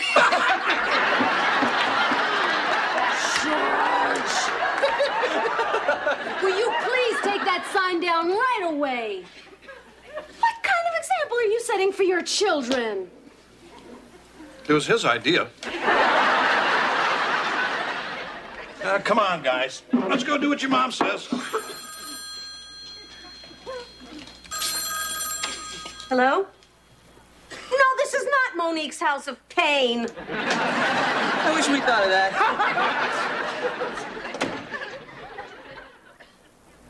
Okay, Kyle. Can't wait. All right, see you tonight. Au revoir. Oh, this is a disaster. What's wrong? I thought you liked him. I do. I like him a lot. It's just every time he takes me out, he seems to want to go a little further. You mean like downtown? No, Angela. Oh, so what have you guys done? Nothing. Well, what does he want to do? I don't know. Stuff.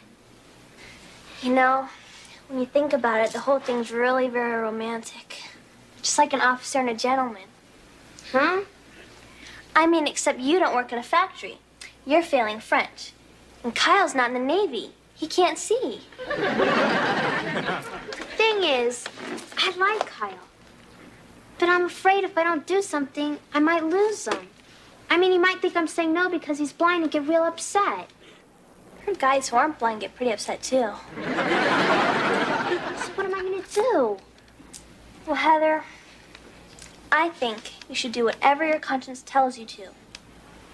Then call me and tell me all about it. Hi, hon. Hi, Mom. You and Kyle gonna study tonight? We'll try not to bother anybody. Oh, that's okay. We're all going to the hockey game. You are? Was Mr. Belvedere going too? No, I think he's going to an art exhibit. He is? Something the matter, honey? Oh, no. It'll be nice having the house all to ourselves. I'm very proud of you. Why? Well, for one thing, you're doing a lot better in French. Oh, merci. And I'm very proud of the way you've been handling yourself with Kyle. I mean, a lot of girls your age wouldn't be able to see past his handicap, but you didn't let that stop you. Oh, no, not me.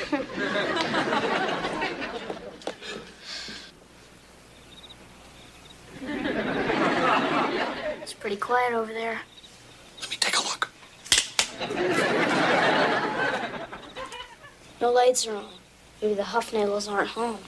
That's the oldest trick in the book, Wes. Besides, they're dying to get even since we had that fertilizer delivered. Are you guys still down? Fellas, we're gonna be late if we don't get going. Good Mom, there might be Huffnagels out there. Yeah, well, I don't think they're silly enough to be lurking out in the bushes, so can we please go? Okay. But stay low. Right, Dad.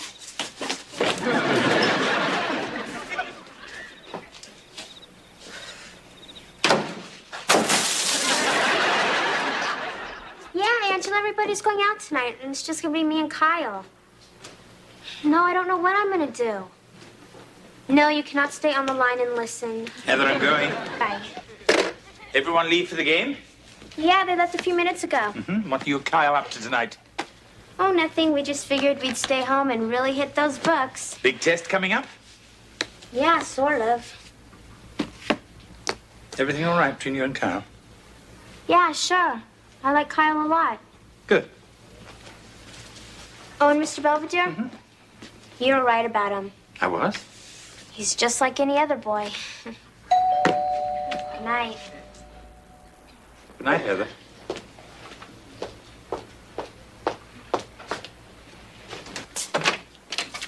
Hi. Hi. These are for you. Thank you, Kyle. They're beautiful. I hope they're roses. Come on in.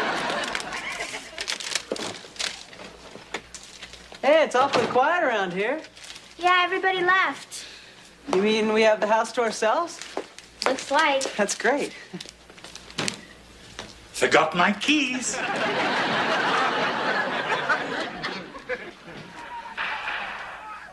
Mr. Belvedere, shouldn't you be leaving for your exhibit? Oh, no. I hate being the first one at an affair. Don't you? Anyway, did I tell you this is one of my favorite movies? Yeah, about 45 minutes ago. I guess time flies when one's preventing fun. Mr. Belvedere. All right, I can take a hint. I suppose you children want to get along with your French? Thanks. Heather, I'm leaving now, unless you need me for anything. No, it's okay, Mr. Belvedere. Very well. As we say in the south of France, you'll be good now.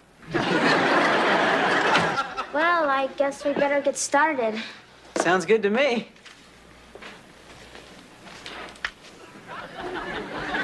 Okay, lesson 15 at the bakery. Pardon, monsieur, ces croissants sont-ils frais? You know, you smell real pretty tonight. Merci. Combien coûtent les éclairs au chocolat? Heather, I'm not interested in chocolate eclairs. Pourquoi? Kyle, What's the matter? je ne suis pas prête pour l'amour. Excusez-moi. Heather! No!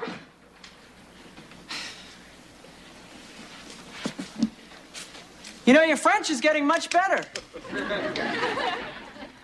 Come back, please. Heather, where'd you go? Come on, where's that pretty little smile? Heather? I don't understand. I thought you liked me. So what's wrong? Maybe the young lady just isn't ready yet. Oh, God, he's back. Afraid so. Mr. Belvedere, what are you doing back? I came back because I thought I might be needed. But apparently I'm not. Thanks anyway, Mr. Belvedere. Well, good night again. I guess I better get going, too. Yeah, I guess so. Actually, I suppose I should thank you. For what? Oh, for turning me down and making me frustrated, just like you would any guy. Oh, it was nothing. Oh, see you Monday? Yeah, sure. Good night. En français. Bonsoir, Kyle. Bonsoir, Heather.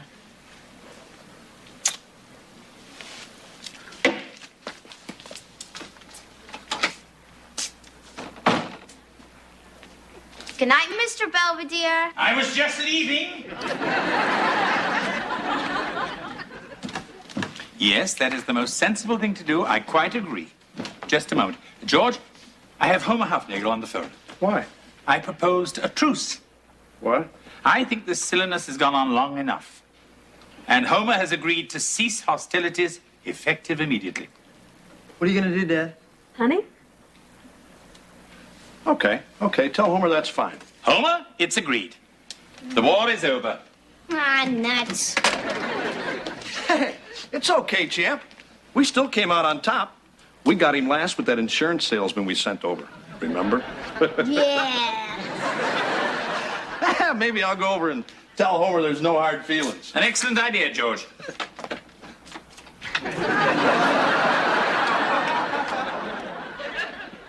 Didn't I mention that? They say that French is the language of love and diplomacy, and this has been a week of both. Heather and Kyle are dating again, but they have an understanding. Kyle decides where they go, and Heather decides how far. Meanwhile, I finally ironed out the details of the Owens-Hufnagel peace accord. They have agreed to keep their Doberman on a leash when near our property, and we have agreed to do the same with Wesley. À la guerre, comme à la guerre.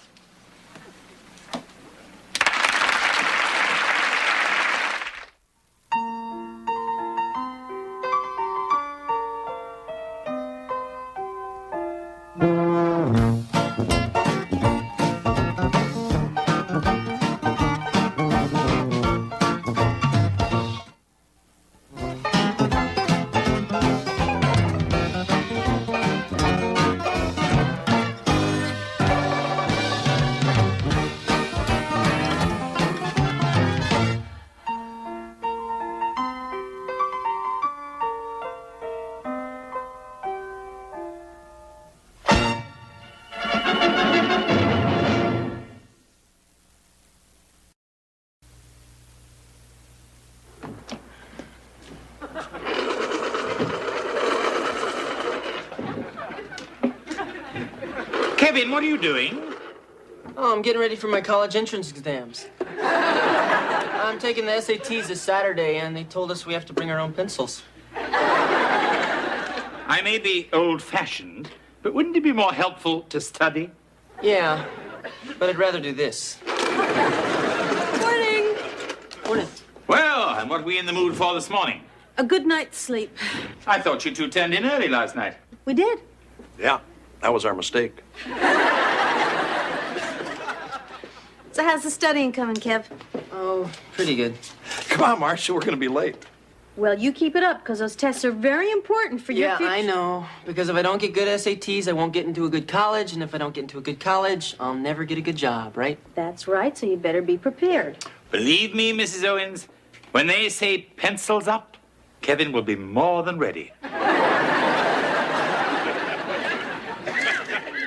Wesley, turn that thing off and get ready for school. I don't know, Mr. Belvedere. I think I better stay home today. Oh, no, you're going. It's their turn to have you. But I think I might be getting sick. And what are the symptoms? Something good on TV?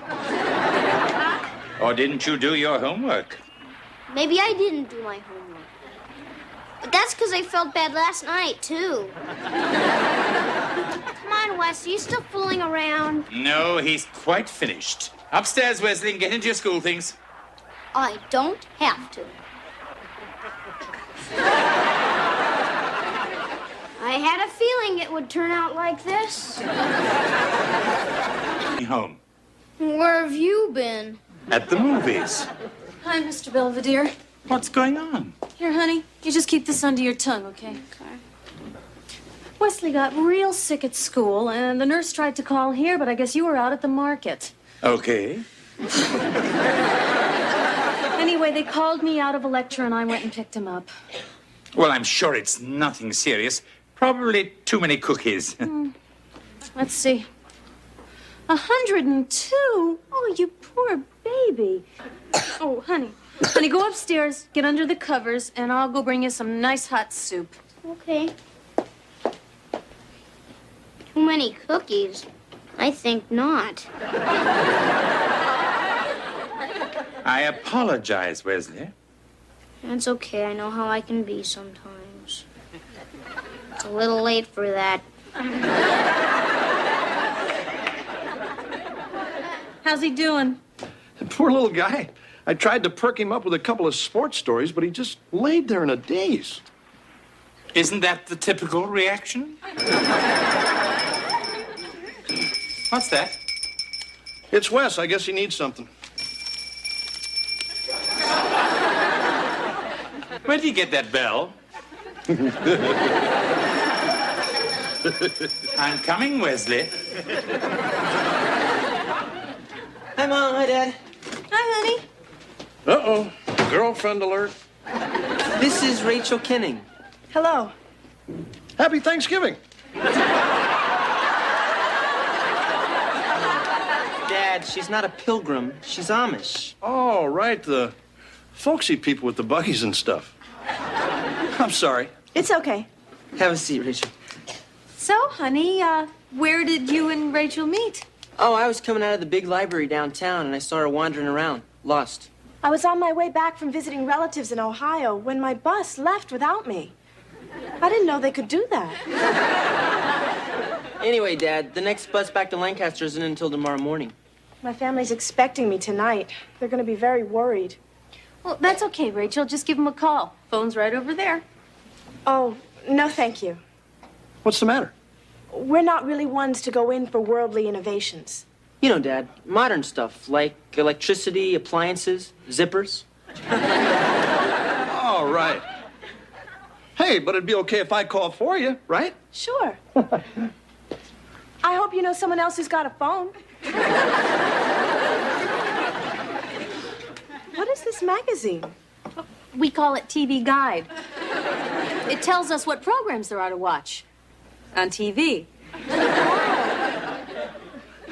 With all these entertainments so close at hand, how do you find time for all your sewing and canning and putting up preserves? Oh, I manage. Here we go, Rachel. A nice warm slice of apple pie. Thank you, Mr. Belvedere. It's homemade. It's delicious, Mrs. Owens. Well, there's my cue. I'll go see what he needs, Mr. Belvedere. A woman's work is never done. Okay, Rachel, let's go. Go where? Back to Lancaster. My dad said I could drive you. Kevin, it's over 200 miles. Yeah, I know, so we'd better get going. Come on. Okay. Thank you for the pie. Certainly. It was a bit heavy on the cinnamon, but I suppose that's the man's touch. It was nice meeting you, Rachel.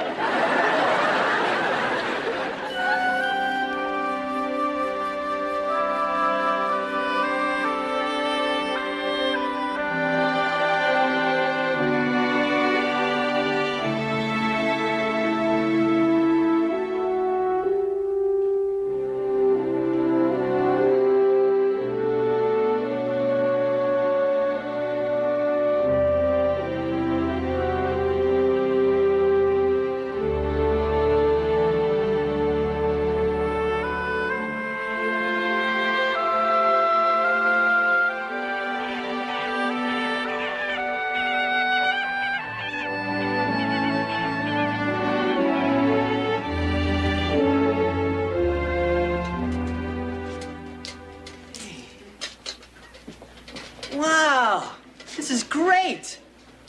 What do you call this place? We call it the barn. Oh, right. Anyway, it was real nice of your family to invite me to dinner. Sorry, I acted so stupid. It's okay.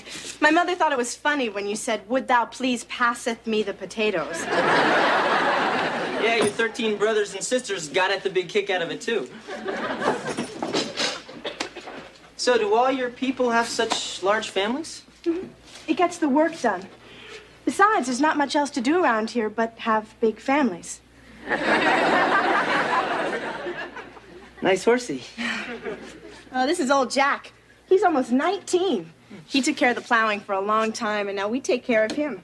I come out every night, and I brush him and give him a treat, keep him warm. I'm going on 18. Well, I'd best be getting back to the house. Yeah, I'd best be getting going, too. Gotta get ready for my SATs. What's an SAT? Oh, it's this stupid test you have to take if you want to get anywhere.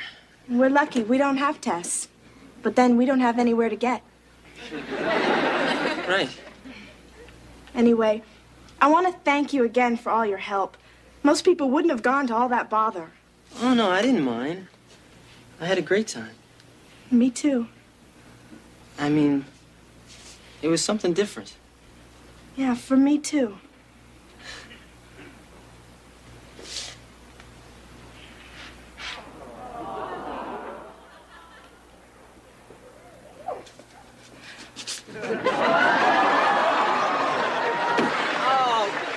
Gee, what did I fall in? Well, around here we call it... Yeah, so do we. So do we. Kevin's still not back yet? Nope. It's almost 2 in the morning. Mrs. Owens, he'll be fine. He's probably just taken a wrong turn somewhere. Kevin's quite good at that. Well, I just hope the kid doesn't wind up falling for Miss Sensible Shoes there. It's just she's kind of pretty and kind of strange. And Kevin really goes for that. That's true. Look, both of you, whether he likes the girl or not, Kevin is a very sensible young man, and I'm sure there's nothing to be concerned about. I am home. Of course, I've been wrong before.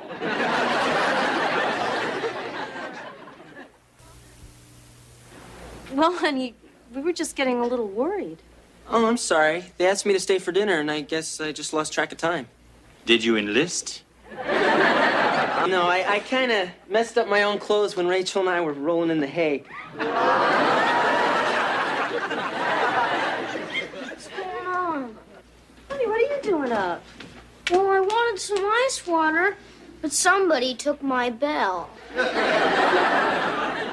Now, who would do a thing like that? We'll bring some up in a minute, Wes. Okay.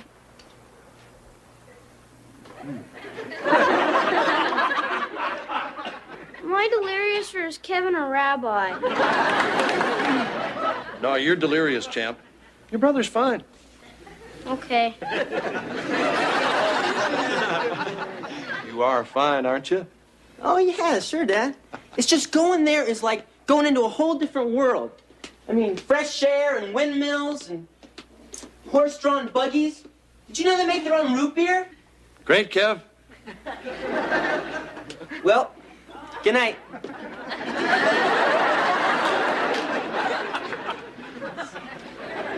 Morning.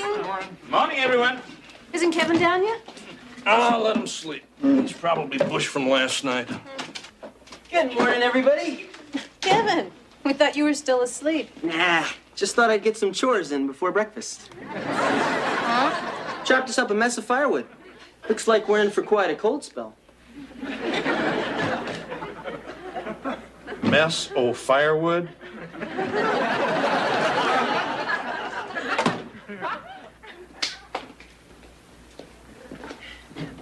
Ooh, it's a nice fire, Kev.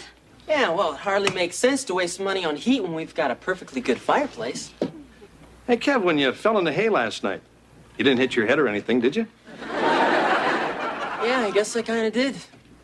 Well, I got to get ready for school. It's a long walk.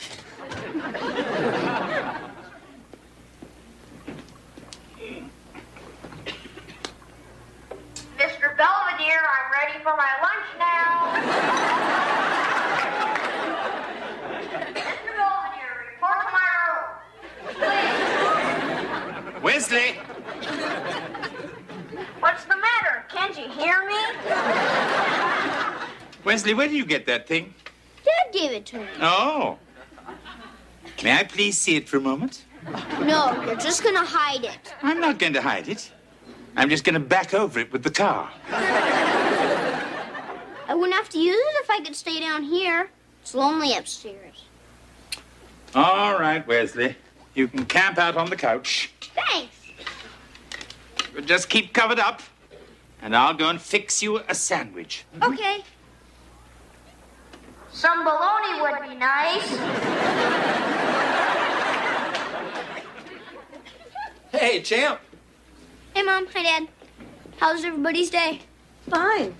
What are you doing down here? Mr. Belvedere insisted. I think he missed me. Hey, everybody. Hey, Killer, how was school today? Oh, fine. Anyway, I'm going to go out back and get the garden ready. I'm going to plant some stuff.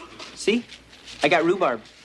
Great. And then maybe you can plant some root beer. I thought you were going to study for your SATs. Yeah, I was meaning to talk to you about that. Well, go ahead. I'm not taking them. What do you mean? I just don't see any reason to. How about getting into a decent college? Oh, no, that's okay, Dad. Because I'm not going to college. What? Since when? Since he got his head turned around by that broad in a bonnet, that's when. Look, Dad, maybe I've just been taking another look at my life, and maybe I'm thinking there might be something better out there. Like what? Being Amish? They seem pretty happy. Hey, I like being happy. Let's all be Amish. I mean, they don't have any electricity. Why should we? Why are we doing this? I'm not quite sure. We're trying to help your brother, kitten. Snap him out of this Amish thing. Why couldn't you meet a nice Jewish girl? They believe in television. Hey, Brother Kevin. Why not pull up a chair and set a spell? It's okay, Dad. Mr. Belvedere. Oh, Kevin, do me a favor and tell everybody to wash up for dinner. It should be ready in about 15 hours or so. So is everybody in on this? Trying to show me what a jerk I am? Kevin, nobody thinks you're a jerk. Dad does. He just thinks I've gone nuts over some broad in a bonnet. Have you? Maybe. I don't know. It's not just her. It's everything. I mean, people working the land, pulling together, knowing what you have to do, and doing it. I mean, their whole life, it's so simple. Certainly a lot simpler than those SATs, right, Kevin? You take the dumb things and you do lousy, you're a failure. You do good and everybody just expects more from you. That's called life. Yeah, life here. Not in Lancaster. Look, there's no way you're gonna understand unless you go and see it for yourself. Perhaps I should.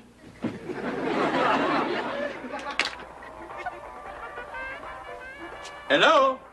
Anyone to home? Rachel? Rachel? Oh, Mr. Belvedere, you gave me a start. Yes, I suppose it's hard to hear me over the sound of all that brushing. So, what are you doing here? Is Kevin with you? I'm afraid not. I just came to pick up his clothes. Oh, Something the matter? no.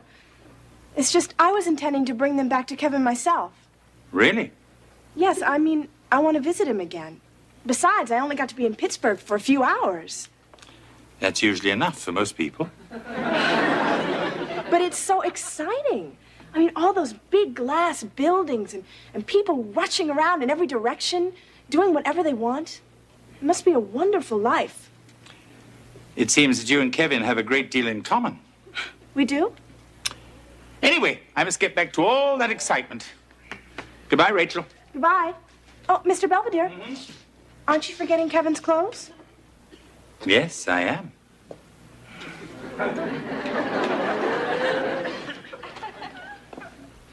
Hi, honey. Hey, champ, no cartoons on? Yes, but I think my time would be much better spent studying. Must be the hat. Hey, Kev, going someplace? Yeah, back to Lancaster. I'm gonna go see Rachel. Are you coming back? Yeah, Mom, I'm coming back. Good, because your test is tomorrow. Look, I already told you I'm not taking it. Yeah, well, you're not taking the car either. I know. I'm taking the bus. Fine. Do what you want. I'm gonna go make some sandwiches for the trip. Fine. Hey, Mr. Belvedere. Howdy. You know this is all your fault.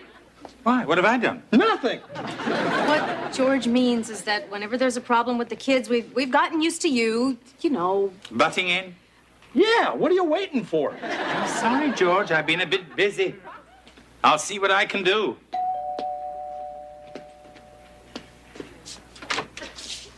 Hello, Mr. Belvedere.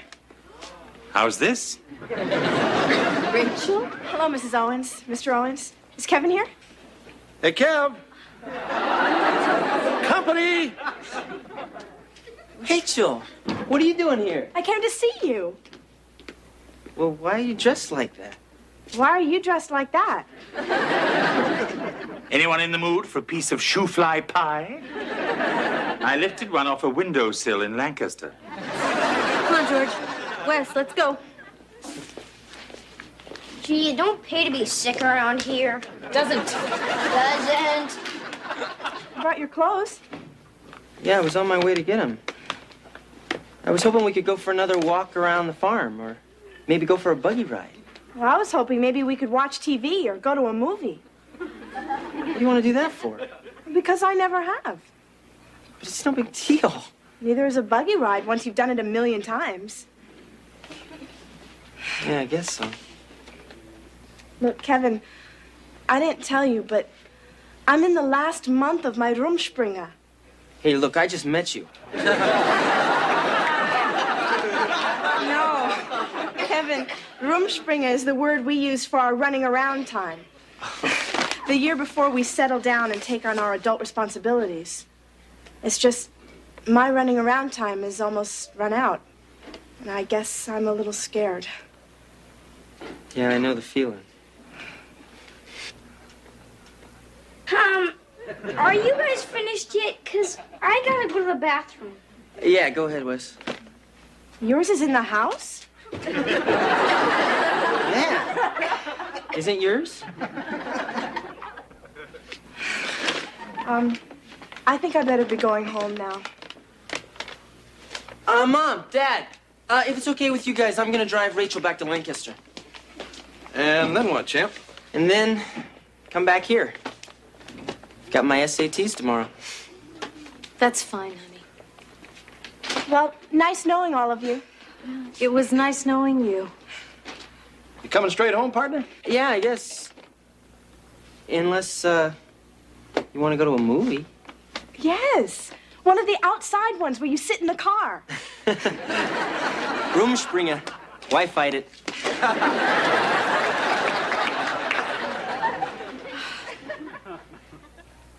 Oh, you're all hot and sweaty. I think he got the flu just like I did. Imagine that. You're lucky I got better just in time to take care of you. Oh, I am blessed. Open up. It's time to take your temperature. I don't want to.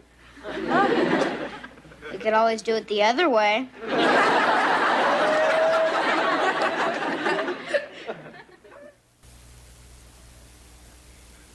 This will have to be a relatively brief entry, as I am still recovering from my bout with Wesley-itis. Kevin feels he did quite well on his SATs and is already scouting colleges. Apparently, he has abandoned his Amish aspirations and decided to enjoy the pressure and anxiety the rest of America has to offer.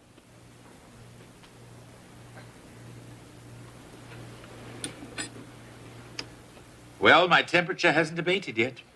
Still, there are some rewards to being ill.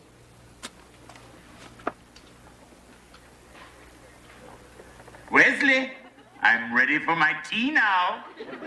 I'm coming.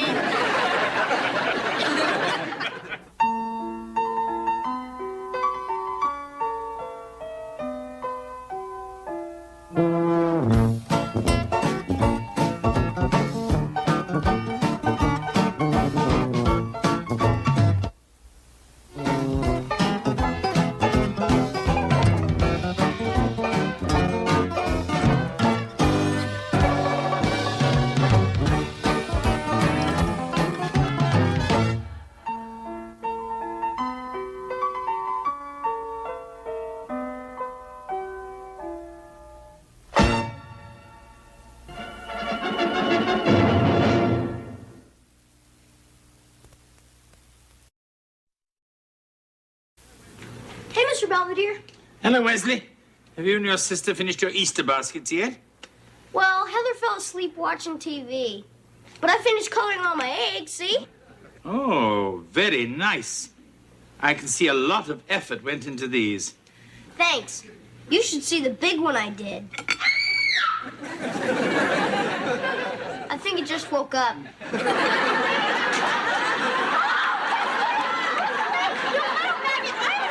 I swear! Now calm down, Heather. I don't want you to crack. Mr. Belvedere, look at me. What am I going to do? I don't know. A few jelly beans in the hair might set it off nicely. I'm going to get you, Wesley. I don't know how, and I don't know when, but I am going to get you. Ha! You'll never get me right, Mr. Belvedere. Not unless you fall asleep.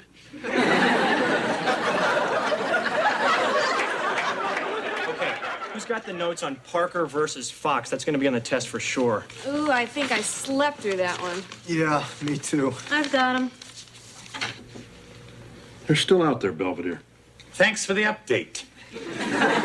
Sitting there in their little preppy sweaters. Skipping Biff or whatever the hell they're doing. Stop spying, George. It's beneath even you. No, it isn't. Besides, it's my house, and I can do what I want. Uh-oh, she's coming. Act natural. Thanks for the coffee, Mr. Belvedere. Oh, it's my pleasure. We're almost done. Oh, they're still here? I hadn't noticed. George, I know you're not crazy about my study group, but they're a big help to me. I know. Hey, so listen, after you give the 3 preps the heave-ho, you want to go out, grab a pizza or something? Just the 2 of us. Oh, well, actually, the gang and I were thinking of going out and grabbing a couple of burgers just to unwind a little. Gee, I didn't know the malt shop was open this late. Hey, why don't you come along with us? We'd love to have you. No, thanks. You kids run along. Okay. See ya. I could go for a pizza. Sleep. Oh? I was up almost the whole night waiting for Heather to sneak in and get even. But she never did. Wesley, you know your sister would never do anything like that. She's a good egg. Besides, she's probably forgotten the entire incident. Hey, Mr. Belvedere. Hi, Heather. Gee, Wes, you look awfully tired. Maybe you ought to lie down and take a little nap. Look, Kevin. Gedag, Herr Belvedere. Hoe harni hafta idag. Don't talk with your mouth full. Mr. Belvedere, that's Swedish. I just asked you how your day was. Oh. Then I should probably say something like, Bra, Kevin. Hur har du haft det? Hey, you speak Swedish? Lite grann. Great. Hey, maybe you can help me out. I kind of have a little problem. What's the name? Greta or Ingrid? Dagmar. My next guess. She's an exchange student from Stockholm, and I really like her. The problem is her English isn't that good. What do you want me to do? Ask her out on a date for me. Kevin. No, come on, Mr. Belvedere. She'll be real impressed I got someone to ask her out in Swedish. Hello, Dagmar? It's Kevin. Yeah, hold on, Ski.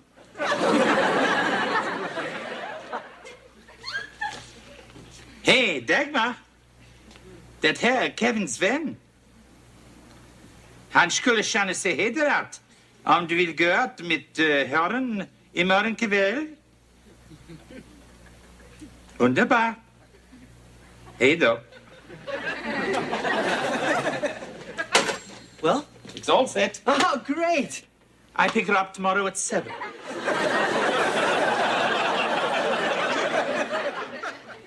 Hey, Marcia. How'd the test go? All that studying pay off? I guess I did okay. Got a 97. Hey, that's great, Mom. Congratulations. Yeah. Move over, Jacoby and Myers. What you got there? Oh, it's just a little car brochure. I've been thinking that when I graduate and open my practice, we're going to need another car. We're getting a Porsche? I don't know, maybe. Huh. What's the matter? They out of Maseratis? George, it's just a nice, sporty little car. We're not going to need a big one. Yeah, Dad, I think it's a terrific idea. I can drive this one, and Kevin can have the wagon. Gee, thanks, Mom. See you. Oh, I gotta go. Who's out there? Oh, it's just Greg. Oh, yeah? Yeah, we're all meeting over at Rhonda's tonight. Oh, Mr. Belvedere, don't hold dinner for me, okay? Fine. I'm coming. If you're getting that for me, I prefer the 5-speed. If you want to drive a stick, Belvedere, go in the kitchen and grab a mop.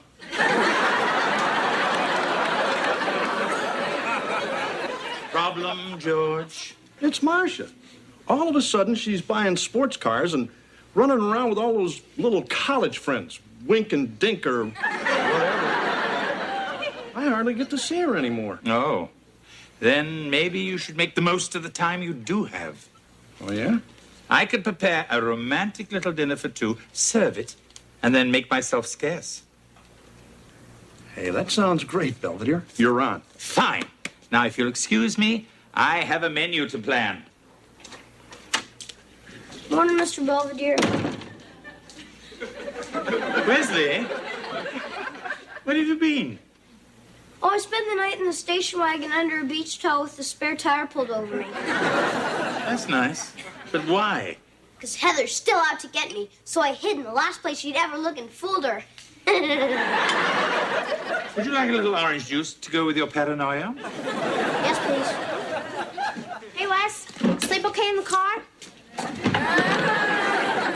You stay away from me, she-devil. Mr. Belvedere, I'm taking Dagmar to the movies tonight. We're gonna go see a Swedish film. Oh, that's a wonderful idea. Yeah, I was thinking maybe you could teach me some Swedish phrases like having a good time or whoops, my hand slipped. How about, Dagmar?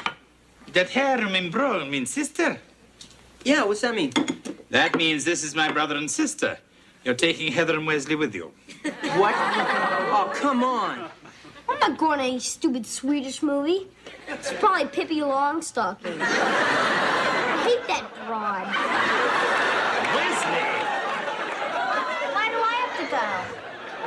Because your father is surprising your mother with a candlelight dinner. And I promised him good food, fine wine, and no children. Mr. Belvedere, I'm not going to take them. You don't even... Hi, kids. Morning, Mr. Belvedere. Anything wrong? Nothing, Mrs. Owens. Coffee? Oh, no breakfast. I'm late for school. But you will be home for dinner tonight, won't you? Sure, I should be home by 7. Yeah, I should be home by then, too. George, did you just wink at Mr. Belvedere? Why not? You're never around.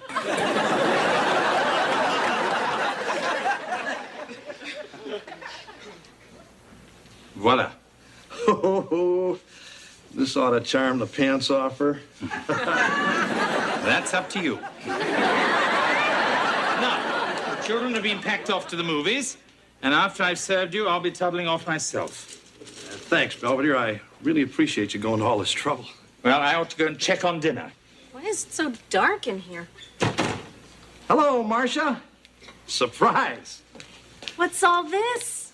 Oh, just a little something I had arranged for the two of us. Oh, it's beautiful. Oh, honey, I can't. What? I just found out we're having a surprise quiz in contracts tomorrow. Oh, big night for surprises, I guess. Anyway, I gotta get these notes over to Rhonda's. The gang's waiting. Well, tell him old George said hi. I will. Oh, honey, this was really very sweet.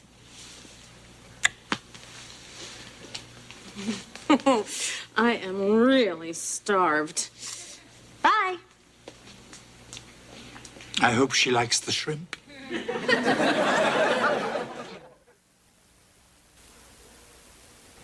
You believe that? I go to all the trouble of having you make this nice dinner, and she walks out. George, I'm sure it's a very important little quiz. Yeah, right. They all are. Well, in any case, I better start clearing this away. No, leave it. I'll eat it. Fine. Hey, where you going? Excuse me? Well, you made it for two. Why not pull up a seat? I mean, I'm sure you fixed some real good stuff, and just because her nibs can't make it doesn't mean we can't enjoy ourselves. Right, Belvedere? Right, George. Let's eat. Thank you.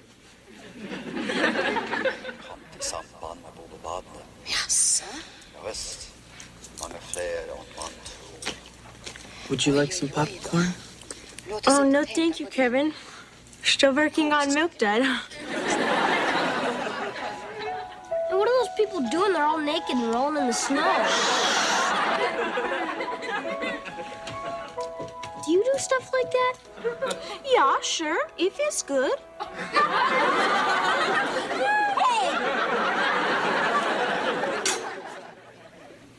What is this? It looks like a dead pigeon.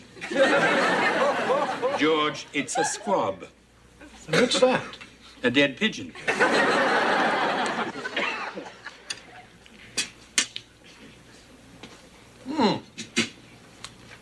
This stuff isn't bad.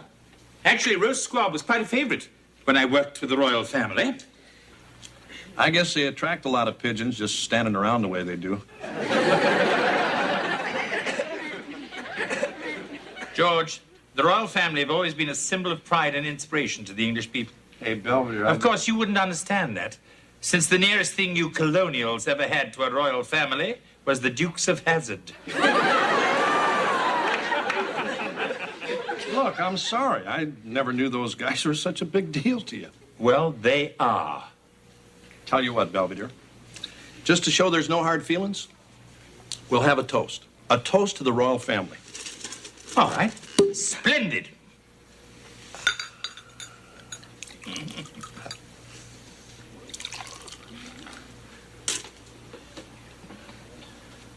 To the...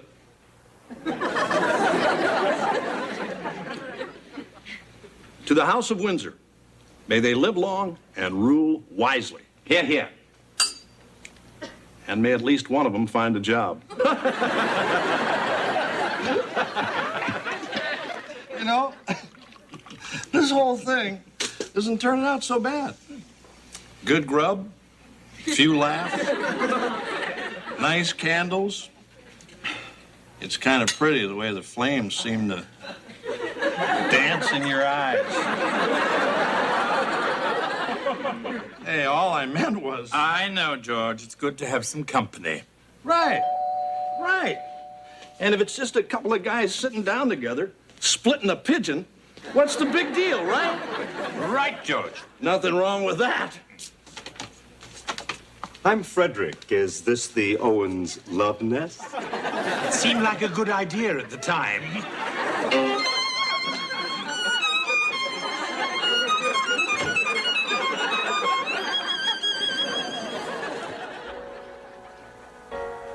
Hey, Kevin. Where's Heather? Who cares? I do. She's still out to get me. I'm right here, Wesley. Hey, what are you doing back of me? Oh, nothing. Just enjoying these nice sticky nachos and giant orange drink with extra ice.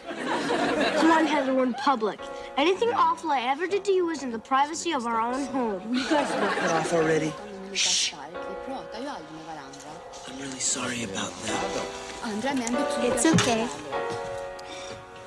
Vad ska vi säga? Oh, Kevin, this is good part. Gunnar professes love to Olga, then throws himself into a fjord.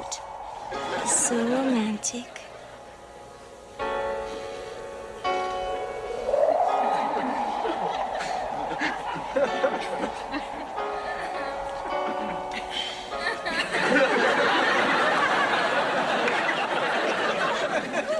Wes, wake up. No, leave him be. He's just a tired little fella.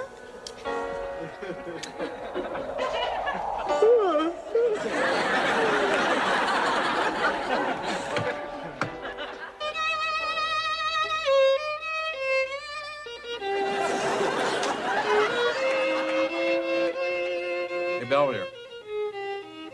Mind if I ask you something sort of personal? Yes, but go ahead anyway. You think I'm a jerk? This is a trick question, isn't it? I don't think you're a jerk. In fact, I almost sort of like you a lot. Thank you, Georgie. And listen, just because I say I like you, doesn't mean you have to say you like me. All right. Hey, come on. All right, George. I like you too. How much? I don't know. A bushel and a peck? Thank you. Say, you guys mind if I take 5? Sure, Freddie boy. I'll be back in a minute and I'll play you boys some nice show tunes. Hey, pal, this whole thing was supposed to be for me and my wife. But she decided she'd rather be out with a couple of young college guys. Well, you're certainly showing her. Well, all good things. Hey, Belvedere, I know a little secret about you. No, do you? I know about that little book you write in. What little book? You know, your diary. The one where you put all your snotty little comments in. I don't know what you're talking about. Anyway, it's not a diary, it's a journal. And it's none of your BIB's works. Sorry. Fine. Let's talk about something else. Fine. Let's talk about Marcia. Fine. Sometimes she gives me a real pain. You know something? Sometimes she gives me one, too. With her, I'll take my coffee in the nook, Mr. Belvedere. Or drop these off at the cleaners, Mr. Belvedere. Who died and made her queen? Not me, that's for sure. The thing is, she used to be happy being Mrs. George Owens. Or at least I thought she was. But now all she cares about is being Miss Big Deal Attorney at Law. And I'm just getting in the way. Now, George. Pretty soon, she's gonna have her degree and her Porsche and her preppy friends. And I'm gonna lose her. George, now you're being ridiculous. She's gonna leave, and I'm gonna be all alone. Except for you. There. I'm home. You broke this man's heart. Hello, Marcia. Back so soon? Sorry it got so late. I don't care. We had fun without you. Yeah, I can see that. Actually, I had a rotten time. I didn't want to have a romantic dinner with him. I wanted to have a romantic dinner with you. But, honey... Don't but honey us. You're always too busy flitting around with your Chad and Jeremy, or whatever their names are, to care about his feelings. Hey, Belvedere, take it easy. Oh. I apologize, Mrs. Owens. I've been through rather a lot. Come on, guys. I think it's time for us to go to bed. I don't want to go to bed. I want to talk. Okay, fine.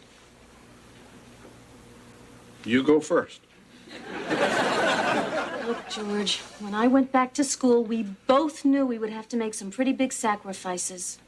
I know. But I didn't think you were going to miss dinner. George. Are you leaving me? No. Oh. Why not? I mean, you're smart and beautiful. And you're going to be real successful. What are you hanging around me for? That's a good question. Look, honey, I know sometimes I get all wrapped up in law school and myself. And sometimes I forget about some other things that are even more important. Like what? Like being with my husband, whom I love very, very much. A bushel and a peck? Not so much Belvedere likes me. A bushel and a peck and a hug around the neck. Come on, guys, upstairs. Certainly. Coming, George? After you. Oh, Mrs. Owens. Yes? Do something about that mess, would you?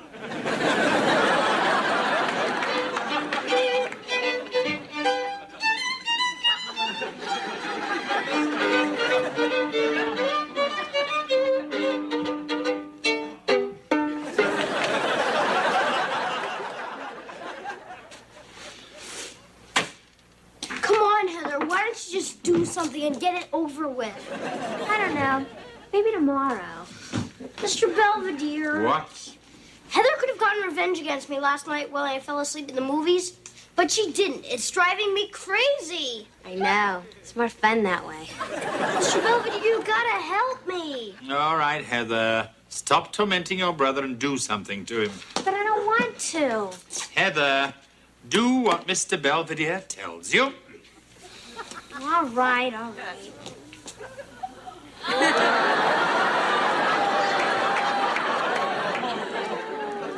Now say thank you to your sister. Thank you, Heather.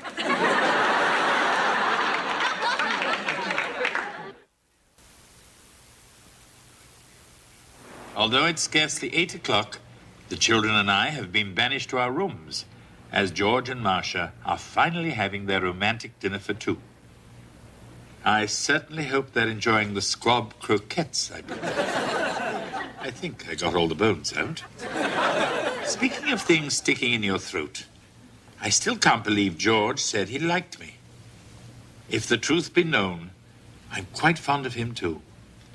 But that's my little secret.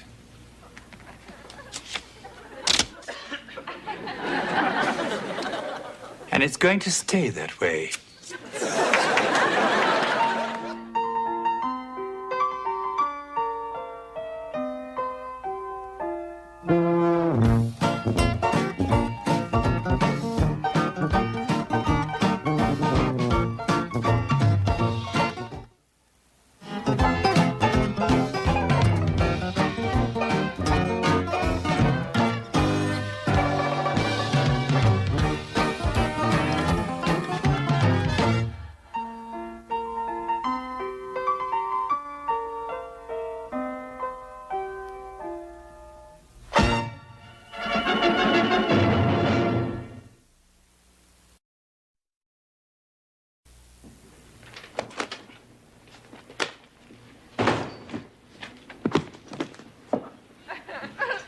me guess.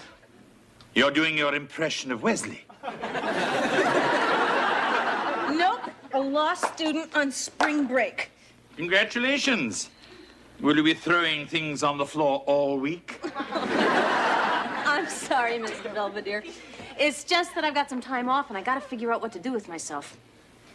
There's a load of laundry upstairs. Oh, Mr. Belvedere. Ah, Mrs. Owens. Hey, Marcia. Hi, honey. That's it. I am through with show business. Uh-oh. What's this? A mutiny on the HMS Pinafore? What happened, honey? They canceled the play. Congratulations, Wesley. Normally, you just get yourself kicked out. Hey, I didn't do anything. Mrs. Futterman, our director, got sick. Well, that's too bad. Well, she got the flu. I don't know. The guy taking her away said she needed a long rest. And, of course, that had nothing to do with you. No, I was behaving myself. Because I'm the star and I have to set a good example. Mm-hmm. And my singing was getting better, too. I am the captain of the Pinafore. Excuse and me. a right good captain. So, honey, are they gonna get you kids a new director? I don't know. I mean, you give one teacher a nervous breakdown, suddenly they're all afraid of you. The principal said he's gonna try to find a parent to volunteer. That's nice. Hey, Mom, what about you? You're on vacation, aren't you? No. Well, I mean, yes, I am, but only for a very short while. And I guess you gotta work, huh, Dad? Afraid so, champ. Well, I'm never gonna get to be captain of the Pinafore. Hey, maybe Mr. Belvedere could direct it. Yeah, that's a great idea, Dad. I mean, Mr. Belvedere is English, just like Gilbert and Sullivan. And he loves kids. Boy, Mr. Belvedere, have we got a treat for you. If it's not a milk bone, I'm in very big trouble. I could never tell why, but still I'm called Buttercup, dear little Buttercup, sweet little Buttercup. Kevin. Hey, I didn't hear a thing, Mr. Buttercup. Kevin, it's just a song from HMS Pinafore. I'm directing your brother's play. Why? I don't know, share masochism? Captain of the Pinafore and a right good captain, too. I'm very, very good at being understood and command our right good crew. See? Mom, you're reading again. Huh? You promised me you wouldn't study during spring break. I'm not, really. Jessica was so mesmerized by his bedroom eyes, she was barely aware of his caressing hands. This is trash, young lady. No, it's not. It's a romance novel. They're sold in the finest supermarkets. Yeah. Oh, Heather, I've got a couple of weeks off. Oh, don't worry, I won't bother you. No, I mean, I thought we could spend some time together. Do some mother and daughter stuff. You mean like argue? I mean, like go shopping. Just the two of us. Ooh, great. Well, why don't you pick me up after school and we'll go to the mall? Oh, well, I was thinking we could go downtown. I hate the stores downtown. Why can't we just go to the mall? Heather, you spend your life at that mall. But, Mom... Hev! How long did you say your break was? 2 weeks. Well, if you can take it, I can take it. I am the very model of a modern major general of information, vegetable, animal, and mineral. I know the kings of England and I quote the points historical from Marathon to Waterloo in order categorical. Thank you. Wesley, I'm in charge of this fiasco, not you. I'll cast the chorus my way. Thank you, Jesse. We'll be in touch. Next victim. Hi, I'm Rebecca Rose. My parents are separated. My dog is sick. And singing's the only joy I know. Hit it. You got to tell love, come on, get happy. You got to show all your cares away. So you have fun, get happy. Get ready for the judgment day. Sail the ocean blue, and our saucy ships are pretty. We're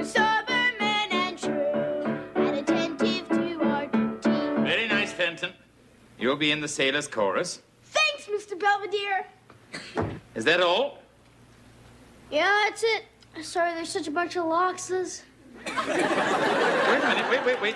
There's still a Tommy Sullivan. Tommy! Ah, forget it, Mr. Belvedere. He probably didn't even show up. He's kind of shy. Oh, all right. Yeah? Tommy? Hi. You're lucky. We were just about to leave. Oh, so long. Tommy! Since we're all here, you may as well sing for us. I don't really know any songs. Oh, come, Tommy. You must know something. It doesn't have to be anything special. I know Silent Night. Fine. Sing that. Silent night, holy night, all is calm, all is bright, round young virgin mother and child, holy infant so tender and mild, sleep in heavenly peace, sleep in heavenly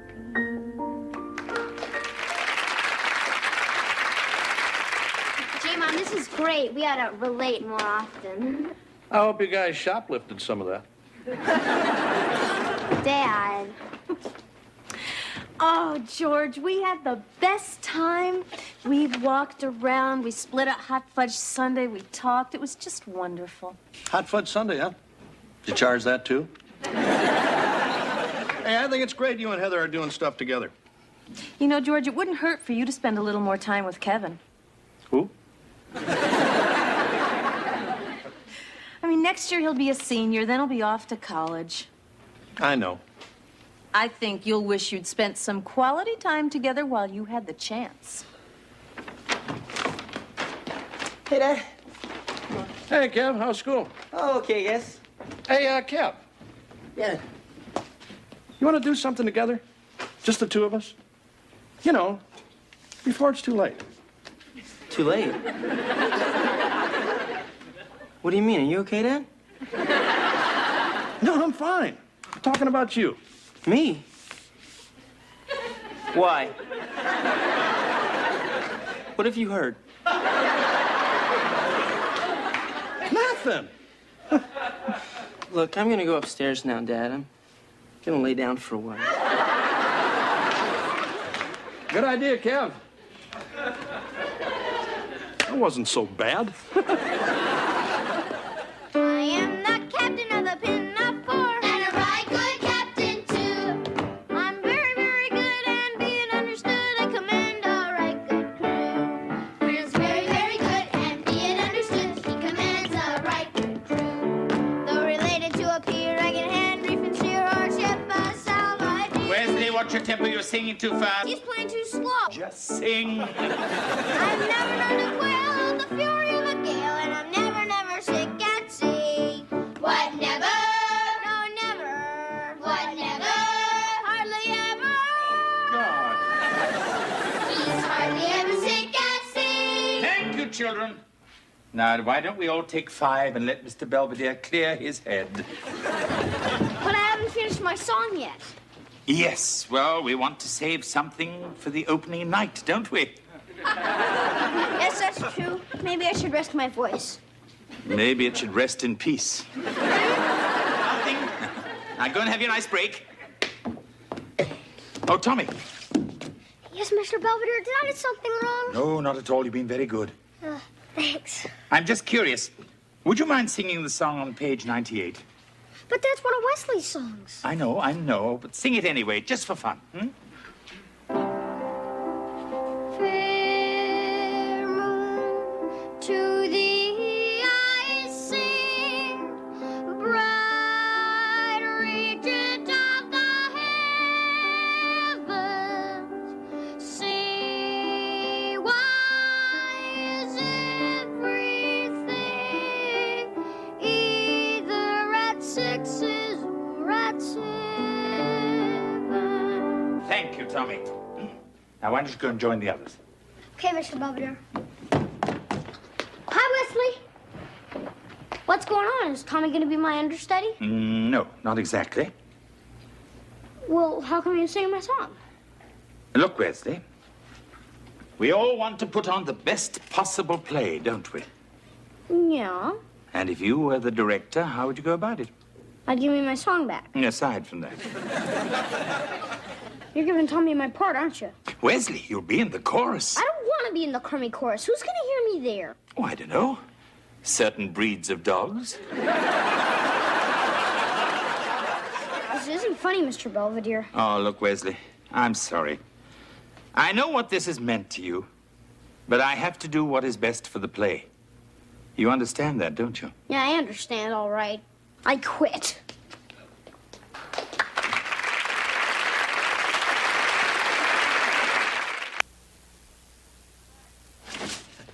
We're back. Where have you guys been? Just out, doing stuff together. Yeah, Dad and I walked around for a while. We split a hot pretzel, and then he bought me some underwear. It was great. Hey, Dad. Hey, champ, how's the captain of the Pinafore doing? Mr. Belvedere made me walk the plank. Huh? Mr. Belvedere gave somebody else Wesley's part. What? Why? Well, he felt the other boy could sing just a little bit better. Can you believe that?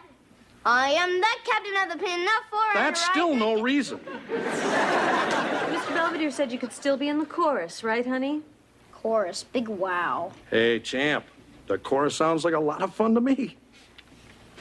I'm gonna go upstairs. Yeah, come on, Wes. I'll show you my new underwear. Thanks, Kev. You always know how to cheer me up. I'm back. Mr. Belvedere.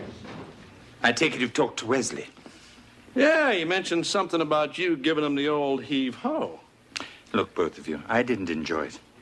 But Wesley simply wasn't up to the part, and I felt I had to be objective. Mr. Belvedere, don't you think you're getting a little carried away? Yeah, it's just a stupid little school play. It's not like opening night on Broadway or anything. No, not yet. Captain of the Pinafore, and the right good captain, too.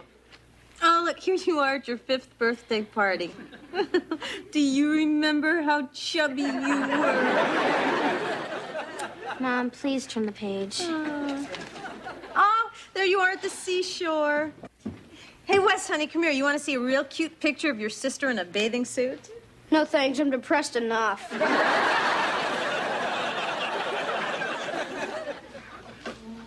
I'm talking to you again.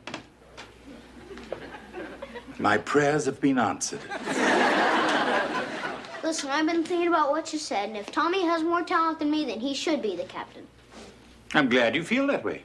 And if you'll still have me, I'd be proud to be in the chorus. Fine, Wesley. Thank you.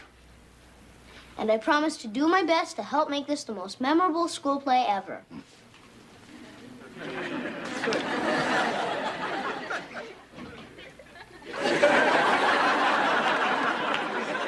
Glory himself has said it, and it's greatly to his praise that he is an Englishman, that he is an Englishman. Bravo, children. Very nice. Give yourselves a big hand. And now you've all worked very hard, and you've come a long way, and I just wanted to tell you that most of the credit goes to me. At any rate, the curtain goes up in 2 hours. Your parents and your friends will be out there, and I'm sure you'll all do your best. Any questions? Yes, Tommy? Are we really gonna do this? No? We're all going bowling, you silly little twerp. At any rate, all go home, rest up, and don't eat anything that'll clash with your costumes. Okay, go along. Run. Tommy, Yes, Mr. Belvedere? look. It's perfectly natural to be nervous before a performance. I am. You are? Certainly. I mean, it's my name up in chalk, just like yours. So remember this. You're going to be fine. Because you are the captain of the Pinafore and a right good captain, too. Thanks, Mr. Belvedere. Come on, Heath. You sit down right next to me. Sure, Mom. Hey, I don't see Wes's name anywhere in this thing. Oh, well, it's got to be here somewhere. Oh, here it is, right down here. Yeah, at the bottom. Look, George, I'm very proud of Wesley. I mean, he's used to being the center of attention, and I think he's handling this situation quite well. I know. It's just, look how big Belvedere's name is.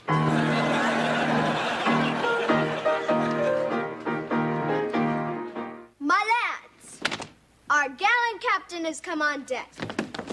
Let us greet him as so brave an officer and so gallant a seaman deserves. My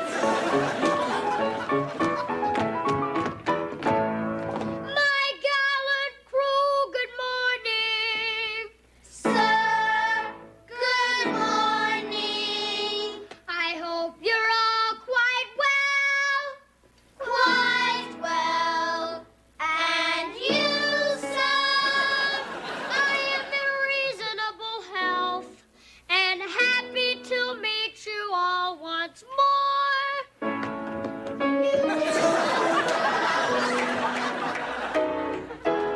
I am the captain of the Pinafore, And a right good captain, too.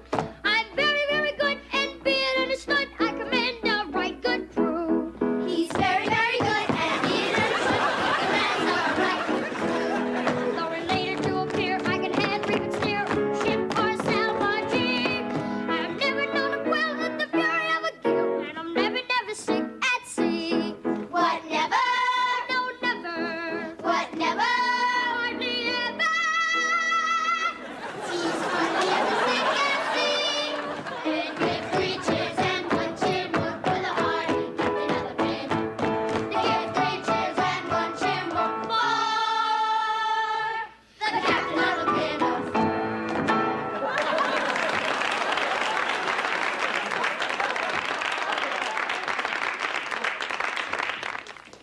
Bye, Wesley. Bye. Hey, Mom. Hi, Dad. Hi, honey. Hi, champ. So what did you guys think of the play? It was very good. What about me? I was pretty funny, huh? Yeah, you were a laugh a minute. I mean, I just figured I was making mistakes anyway. Why not make them entertaining? I mean, you gotta admit, I was hilarious when I burped during the love scene. Where's Mr. Belvedere? I don't know. I left before he had a chance to thank me. I don't think Belvedere is going to be in any mood to thank you, pal. Yeah, well, I just hope he doesn't start yelling and calling me names like he does. He'll bust my eardrums. Hello, everyone.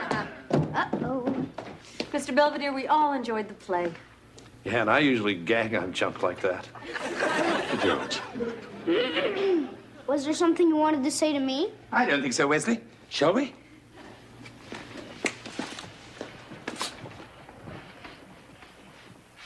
At any rate, now that I've taken a week off my job and a year off my life, I am pleased to say the maiden and final voyage of the HMS Pinafore went relatively smoothly, save for one vengeful crewman whom I wouldn't mind seeing lashed to the mast. Speak of the devil. Come in, Wesley. Hey, how'd you know it was me? Just a lucky guess. Anyway, you're probably wondering why I'm up so late. Not really. I couldn't sleep. I wonder why. You're just mad because I stole the show. You didn't steal it, you vandalized it. Oh, yeah? I didn't think you'd notice. Well, and what's that supposed to mean? I don't know. Why don't you ask your best friend, Tommy? Oh. He's the only one you care about. Helping him, hugging him, calling him a stupid little twerp. I thought I was the only twerp in your life. Look, Wesley, once in a while, someone like Tommy comes along. Someone who needs a little extra guidance and compassion. So? So, just because I give someone else a little help doesn't make you any less special to me. But the whole time I was in the chorus, You didn't yell at me or call me a name even once. Oh, Wesley, believe me, I wanted to strangle you on several occasions. But I just couldn't find the time. Mean it? Of course I do. Now get back to bed, you snotty little twerp.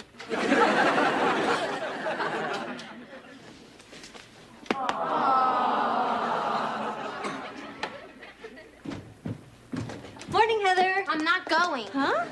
Mom, I love you. But if I have to relate to you one more time, I'll go nuts. For God's sake, go back to school. I am. Well, I was just about to tell you that we can't do anything today because I have to go to the law library. Oops. Sorry. I guess I did overdo it a little. Oh, that's okay, Mom. I like hanging out with you, you know? You just can't force it. It has to be more natural, spontaneous. You know, like sex.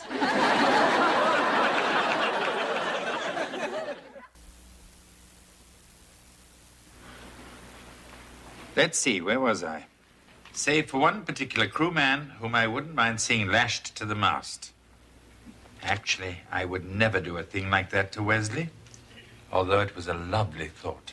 Anyway, one can hardly blame the lad for being a bit jealous.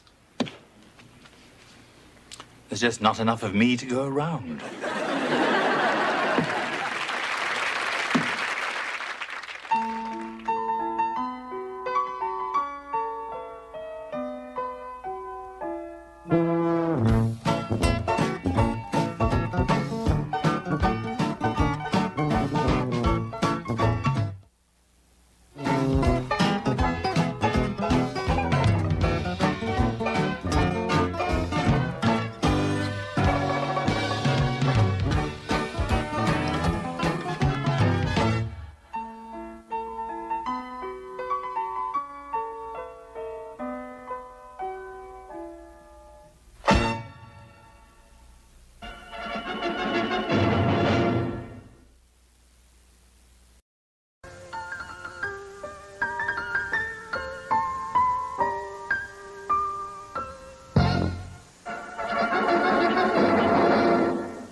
Yes, and each handsome porcelain pit bull is a signed and numbered edition now offered by the Hamilton Mint in its Vicious Pets of America series. Call 555-BITE. That's 555-BITE. Operators are standing by. I think I'm gonna get that. You sure it won't scare the glass poodles? I've got to do something to get my mind off this stupid bar exam. Hey, look, you studied real hard, and I know you passed it. Right. Anyway, ordering vicious knickknacks isn't going to get the letter here any faster. I know. But listen, if you really want to get your mind off it, I got a little idea. Yeah, that might kill a few minutes. Come on, Mr. Belvedere. You can't eat the last cupcake. It's not fair. All's fair in loving junk food, so buzz off. Mr. Belvedere eats all the good stuff, and I never get anything. Nonsense, Wesley. I left you an unopened carton of prune yogurt. Did you guys hear something? Maybe it's the mailman. Hey, Marcia, take it easy. Hey, Mom, look who we ran into. Oh, my God. It's the mail. Is there anything for me? Yeah, and it looks pretty official. You are due for a checkup and cleaning. Dr. Mendelbaum. Very funny. Oh, then there's this one from the State Bar Association, but it's addressed to a Ms. Marcia Cameron. That's it. What do you call yourself that for? It's her maiden name. I think it's very feminist. I think your mother would like to see that. Oh, what an interesting stamp. Thank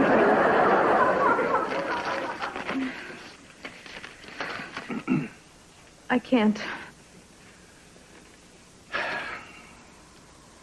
The Board of Bar Examiners is pleased to inform you that you have passed the July 1987 bar examination.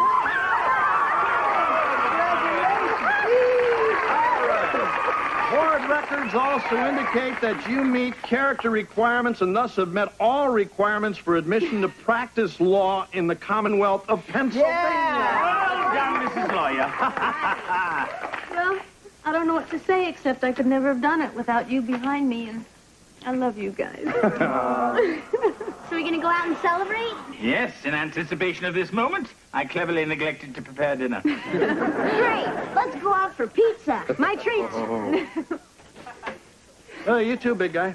Now that we're a two-income family, I think we can afford it.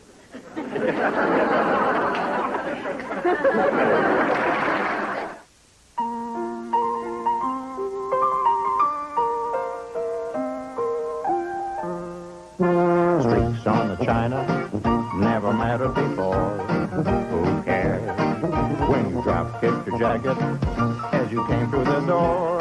No one glared.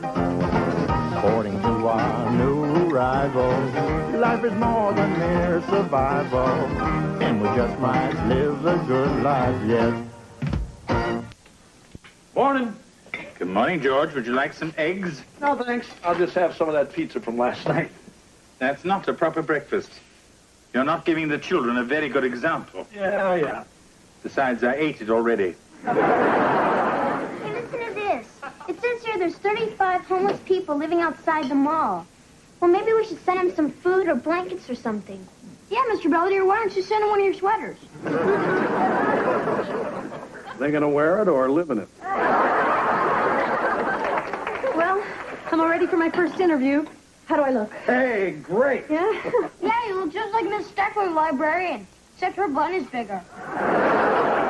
Wait, Mom. You look great. You just need to loosen up a little.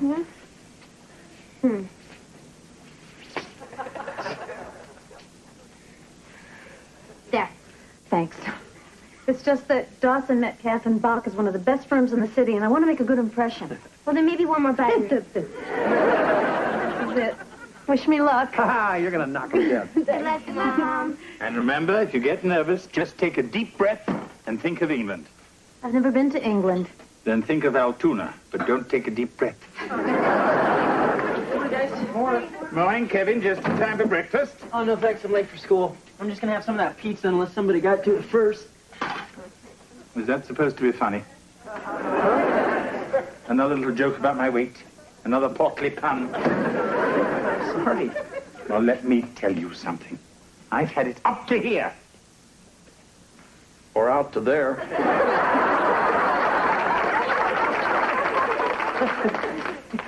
That's right. Yuck it up while you can.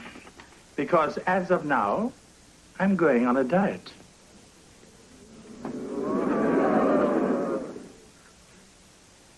I see here, Ms. Cameron, that you graduated from the University of Pittsburgh. Yes, sir. That's right down the block, isn't it? Now, what kind of law did you intend to practice? Why, United States law. I think what Mr. Dawson means is, in what area of the law do you hope to specialize? Oh, well, I think I would be fairly open in that. I'd be willing to pursue any area where I was needed by the firm. So you're saying you have no preference whatsoever? I guess I'd prefer whichever one makes the most money. I see that you graduated in a class of 278. Where did you place in that class? Well, I wasn't exactly in the top 10, but I wasn't in the bottom 10 either. Which 10 were you in? I was 76. You know, like the trombones. Thank you, Ms. Cameron, for coming in. I think we have all the information we need. Can I just say something in my own defense? I wouldn't advise it. It's just that this is my first interview and I'm a little nervous. But if you'll just give me the chance, I know I can make a real contribution. We'll certainly keep that in mind. Good day, Ms. Cameron. Sorry I'm late. I got held up in court. The tennis court, but don't tell them that. This is our wayward partner, Doug Metcalf. Hello. I take it the Sunshine Boys have been raking you over the coals. Oh, no. Everyone's been very nice. Really. Well, she certainly has the makings of an attorney. She can lie with a straight face. Goodbye, gentlemen.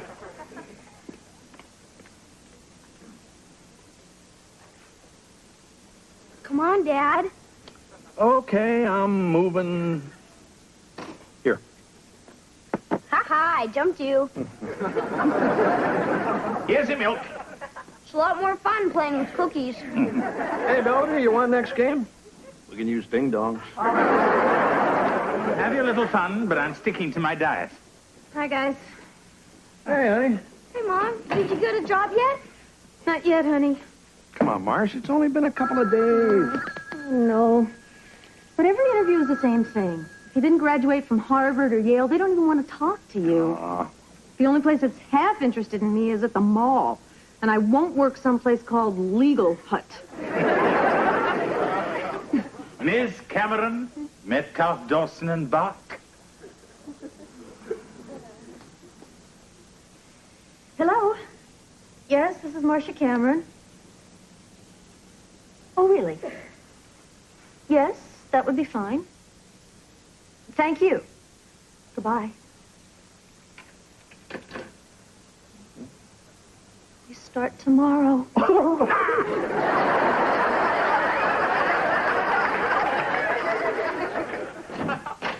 Hey, Dad.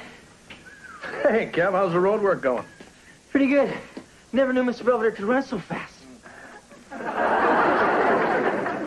He almost caught up to the donut a couple of times, but I just kept pedaling faster. All right. Give it to me. It's mine.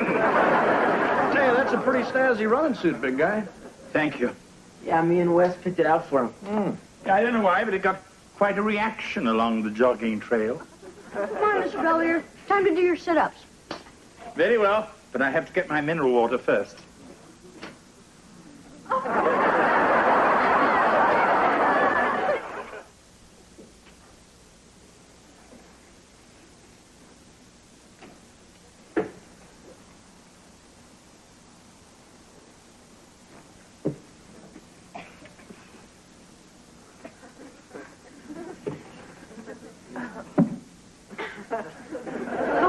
I'll be down in a minute. No rush. I've got all that research you requested on the Sarunian case. Oh, great. Now I suppose I have to read this junk. Well, actually, I've already gone through most of it. The pertinent passages are marked with the red paper clips, and I took the liberty of summarizing some of the longer sections for quicker reference. Very impressive. I think you've just won yourself a trip. I'm arguing this thing next week in Philadelphia. I figure somebody should be there who's familiar with the case. Oh, well, that's fine. I should be done with all my Xeroxing by then. Listen, I have meetings in the morning. Why don't we go over all this, say, tomorrow at lunch? Certainly. Good. I'd just like to say how grateful I am for this opportunity, and I'm sure I won't let you down. I'm sure you won't either.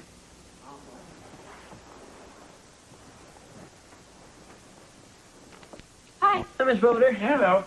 Can I have a snack before dinner? Certainly. Yeah, I went to that donut shop on the corner. Went out of business. Yeah, it's the third one since you went on your diet. Yes, I know. I just got a nasty letter from the Small Business Administration. I gotta hand it to you, Mr. Belvedere. You're really sticking to this thing. It's quite easy once you know the trick. Hey, all the food's gone. That's the trick.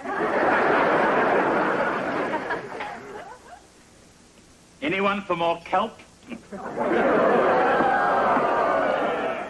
I'm still working on my tofu croquettes. Hey, this isn't fair. First you get rid of all the good junk. Now we can't even have a regular dinner. We're having brown rice pudding for dessert. I'm sorry the rest of you have to suffer, but I have found that willpower alone isn't quite enough. We understand, big guy.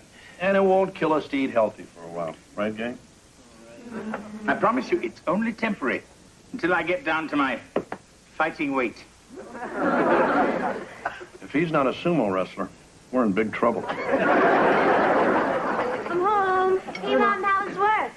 Yeah, did you put any scum back on the street? Not yet, honey. I'm sorry I'm late for dinner. No, you're not. So, Miss Cameron, you a partner yet? No, not yet. But they do want to send me out of town already. Huh? Yeah, I'm supposed to go to Philadelphia with Mr. Metcalf on Wednesday for a couple of days and nights. Oh. But if you have a problem with that and don't think I should go, I won't. Hey, you're a lawyer now, and you got to do this sort of stuff, and I just got to get used to it. Thanks, honey. I mean, what'd you think? Old George wouldn't let you go out of town to help some guy with his briefs?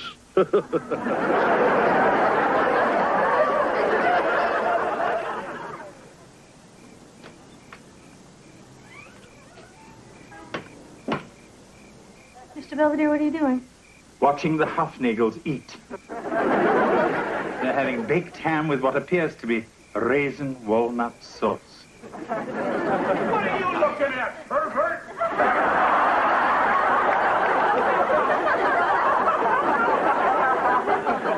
And they were just about to start dessert. Anyway, I just wanted to tell you that I'll be out of town for a few days. Was it the kelp? I'm going to Philadelphia. I've been asked to help one of the partners try a case. Well, and in your first week, they must have big plans for you.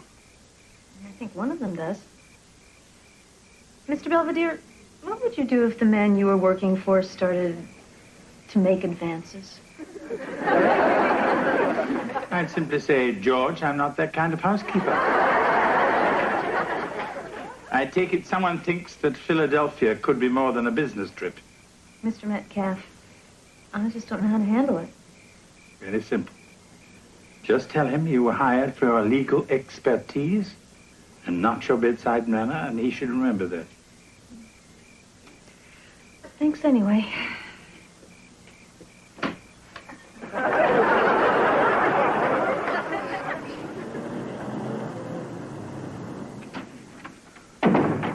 They were out of soda, so I got us a couple of these. They had beer in the vending machine? No, there were a couple of conventioneers down the hall. No, thanks. You sure? I thought we'd toast your first day in court. I think I better keep a clear head for tomorrow. I didn't do so well today. Hey, you did just fine. Anybody could have tripped the bailiff. I don't think the judge was too crazy about me either. She's just jealous because you look better in black. Anyway, I dug up Parker versus Fox. I think it'll help us prove negligence. What's this say here? I can't quite make it out. What? This. I can't see it. Then why don't you come over here? Why don't you come over here? Why don't I go over there? Room service. Since we were working late, I thought I'd order us a little snack. Would you like to open the champagne, sir? No, that's okay. I can take it from here. Thank you, sir.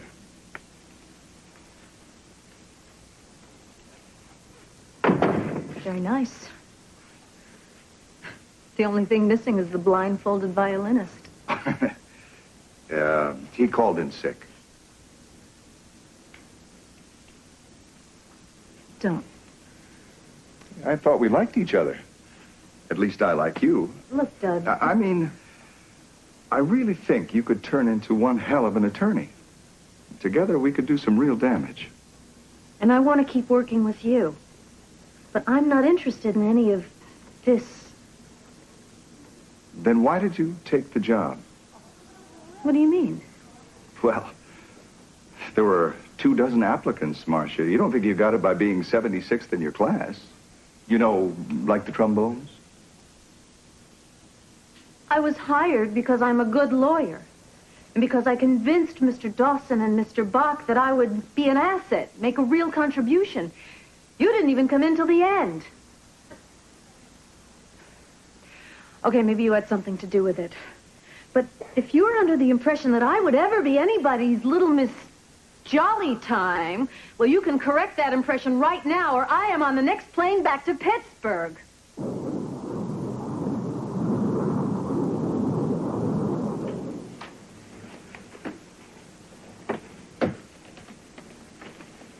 I'm home. Hello, Mrs. Owens. Don't mind me. I'm just sifting through the ashes for weenie remnants.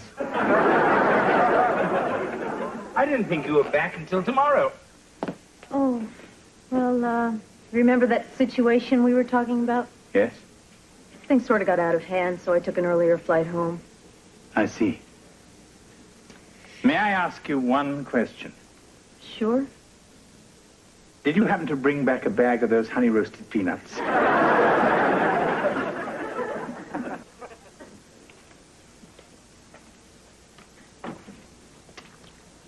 Forget it, Belvedere. They're mine. George, it's me. Hey, what are you doing back? You win the case already? No, but I lost my job. Huh? What happened? Well, I'll tell you, but you have to promise not to get upset. Okay, I promise. You won't try to take revenge? Okay. Remember that joke you made about helping Mr. Metcalf with his briefs?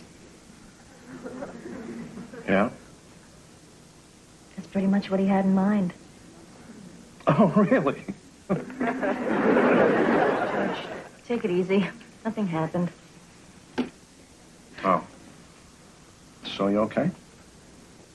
Yeah, I'm fine.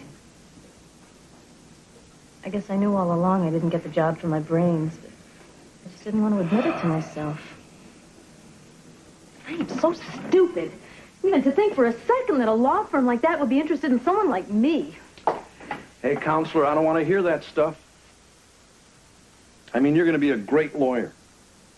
And if Huey, Dewey, and Louie don't know a good thing when they see one, then somebody else will.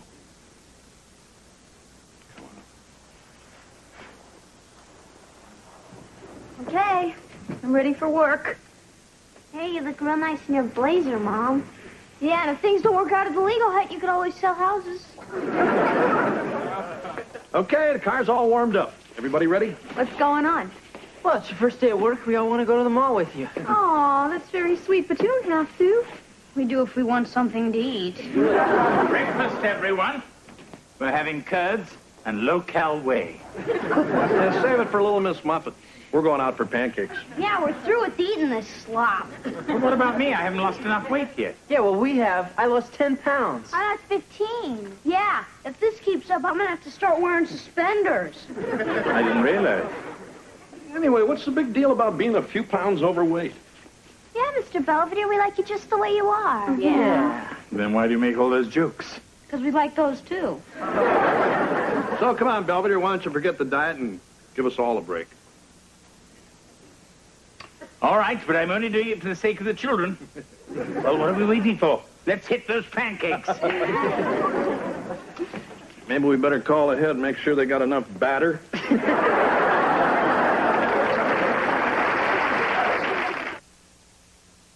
Mr. Belvedere will be right back. Marcia has successfully completed her first day at Legal Hut, and she's already acquired her first client. Someone is suing Corndog City after he swallowed the stick. At least that's what she thinks he said. As for my diet, I've made an agreement with the family. I'm limiting myself to 3 meals a day, and they're limited to 3 wisecracks. As a gesture of goodwill, George even bought me one of those new talking scales.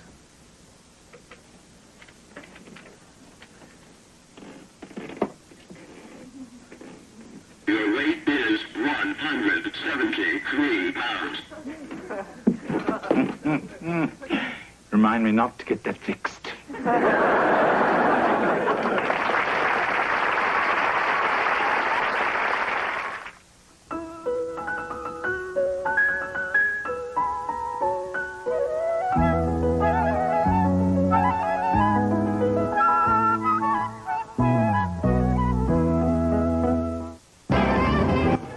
Tonight at 6:30, Mallory's plan to join a sorority backfires on Family Ties. Then at 7, Hawkeye and the troops open their hearts and tents to Korean orphans on Nash. Now, Janet tells her visiting mom that she and Jack are married. Three's Company, next on Fox 11.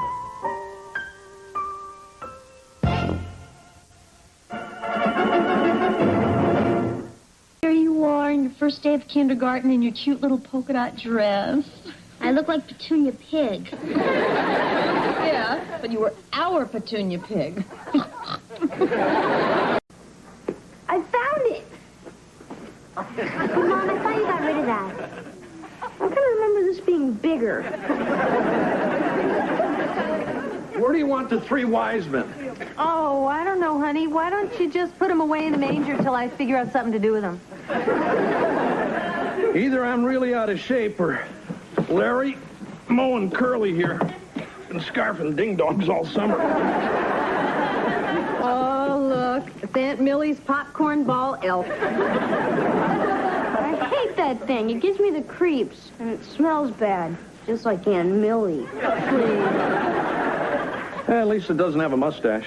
Hey, come on, Marcia. That thing's got to be 30 years old. I don't care. She worked hard on it. Oh, look, a piece is missing. Yeah, don't you remember last Christmas when Mr. Belvedere chipped his tooth? Oh, Merry Christmas. Wow, what a big tree. Not to mention heavy. It's a beauty, all right. You picked a good one, big guy. Oh, don't look at me. I wanted the aluminum model. Okay, gang, we've got a lot of work to do. Heather, I'm going to need your help trimming the banister. Wesley and Kevin, you're in charge of the outside lights. And George, here's the gift list. If there's nothing else you want dragged in from the forest, I'll be in my room. Oh, Mr. Belvedere, I thought we could go through the holiday cookbooks and plan Christmas dinner together. Oh, no need. I'll have everything prepared for you. So in my absence, all you'll have to do is just pop it in the oven. Oh, thank you. What do you mean in your absence? Yeah, aren't you going to spend Christmas here with us? Of course not, Wesley. Christmas is always my day off.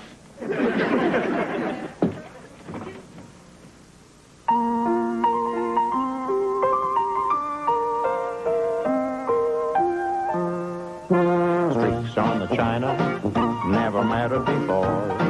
Who cares when you drop kicked your jacket as you came through the door? No one glared. According to our new rival, life is more than mere survival, and we just might live a good life yet. That in November, our neighbor's dog Gunther jumped over the fence and got our little Charo in the family way. So if you know anyone who would like an adorable puppy, half St. Bernard, half Chihuahua, just let us know.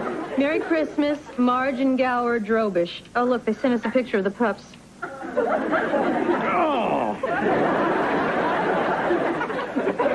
Hey, look at this.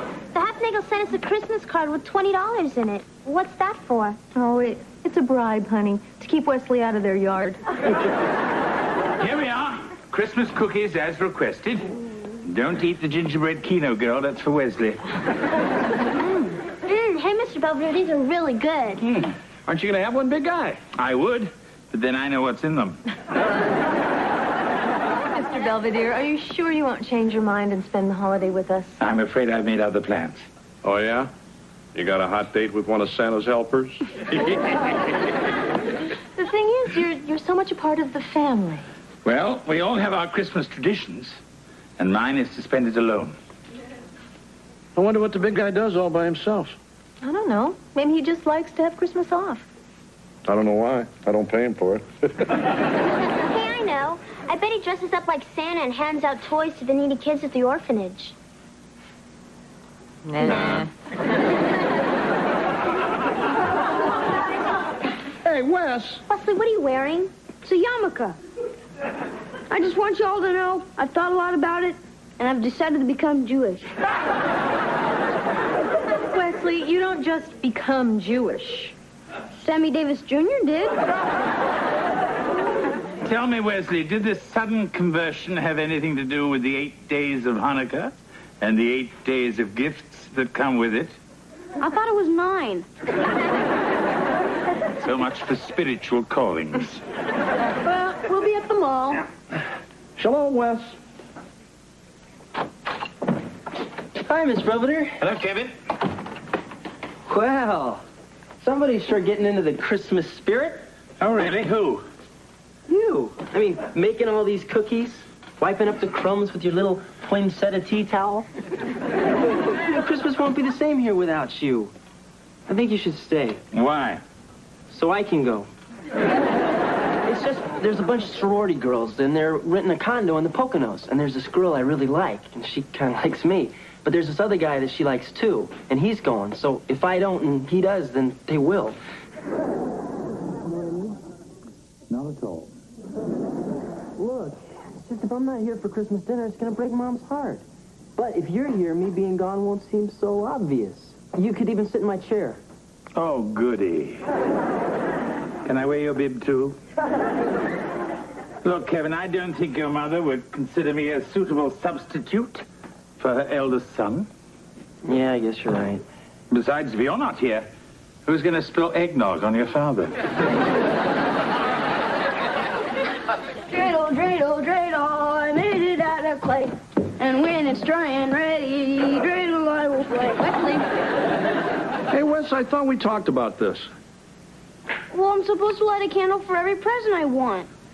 Wes, that's not what Hanukkah's about at all. Well, Joey Goldstein lights candles at his house, and he's 3 presents ahead of me already. That's because it's Joey's religion, pal. He lights the menorah to commemorate the rededication of the temple in Jerusalem.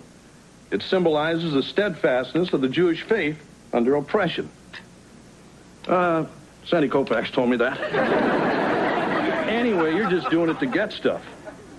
Yeah, but I figured it was worth a shot. Listen to me, young man. If I were you, I'd start thinking more about giving than receiving, or you're going to wind up not celebrating anything.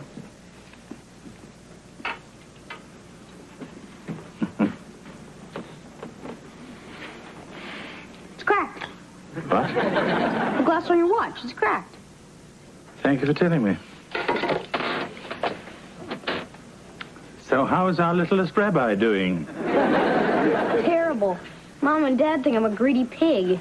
That doesn't sound very kosher. So anyway, what do you want for Christmas? How about my room to myself? Well, I know I could get you a new watch. I already have one. Then I'll get the old one fixed. I like it the way it is. You know, I'm up here trying to have the true spirit of Christmas, and you're sure not being very cooperative. Goodbye, Wesley. Yeah, well, bah humbug to you, too.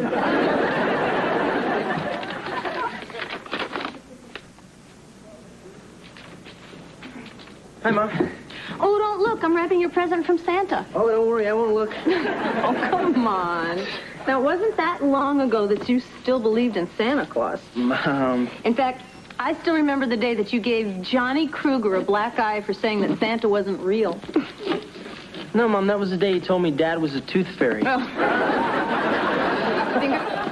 Oh, sure. Mom, can I ask you a question? It's kind of important. Oh, honey, anything you want to get me is fine. Huh? You know, the greatest gift any mother can have is just to have her family together at Christmas. Yeah, well, what if one of the members of that family wanted to go skiing instead? Well, it's just the Alpha Phi's have got this place up in the mountains, and I was kind of thinking I'd like to go. Oh, I see. Well, you're 19 years old. You're old enough to make your own decisions. So, if you would prefer to spend Christmas with your friends rather than with your own family, that's perfectly all right with me. It is?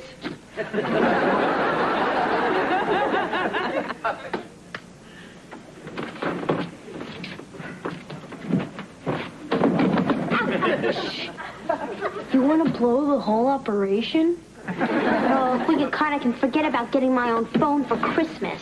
You can forget about it anyway. I peeked. Here it is.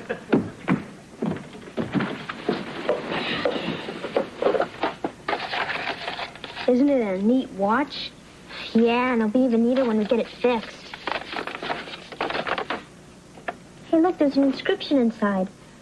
To my dearest Lynn, December 1941. Love, Pamela. Wow, Mr. Belvedere must have had a girlfriend. Yeah. Now I think I know why he doesn't like Christmas.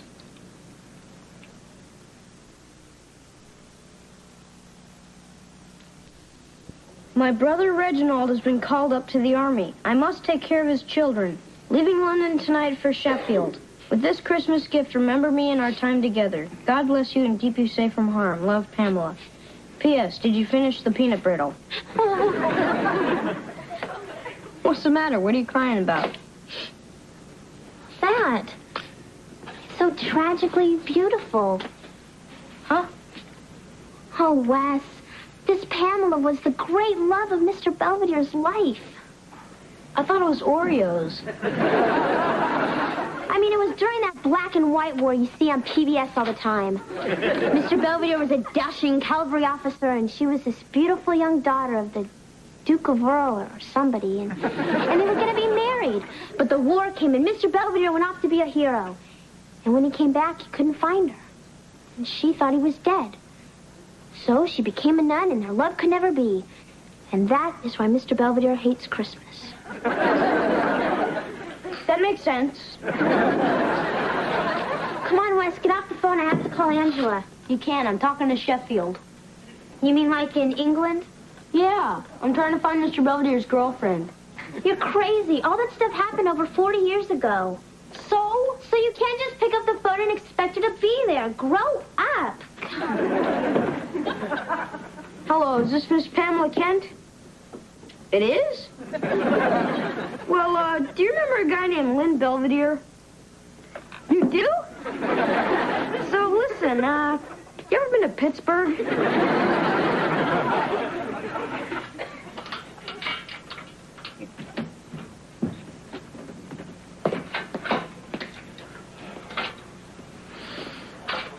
Still at it? I don't believe this. The guy at the store told me this thing was so easy to assemble, even a monkey could do it. Maybe you should hire one. Anyway, I thought that Wesley already had a bike.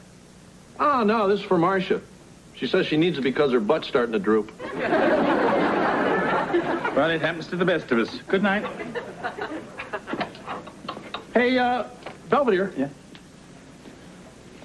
Did you say anything to Wes? Well, I mean about Christmas. One minute he's hocking me for all the stuff he wants. The next thing I know, he's saying don't get him anything. All he cares about is something he's getting somebody else. I didn't do anything. Maybe the boy simply had a sudden burst of humanity. Oh, yeah, right. Do you know we're standing under the mistletoe? Don't even think about it.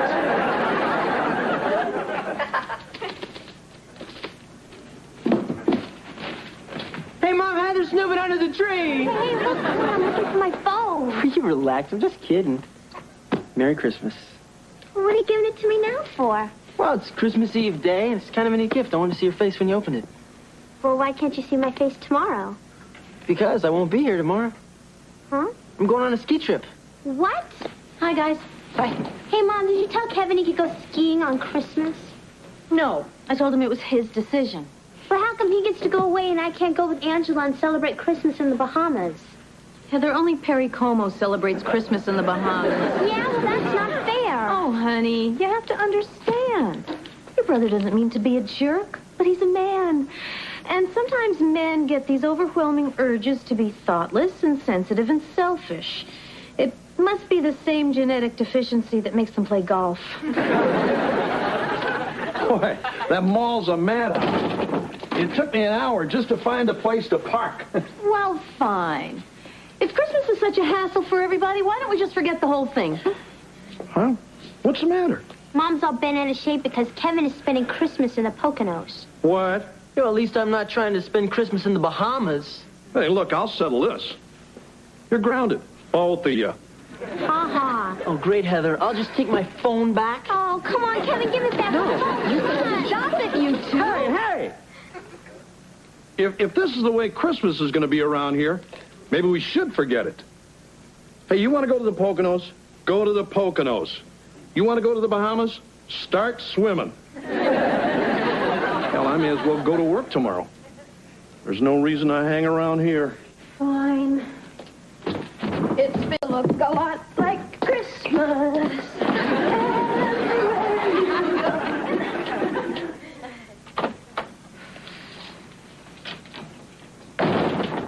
What's that? It's the Christmas lights. I took them all down. Already? Sure. I figure our Christmas is over. Why wait till August?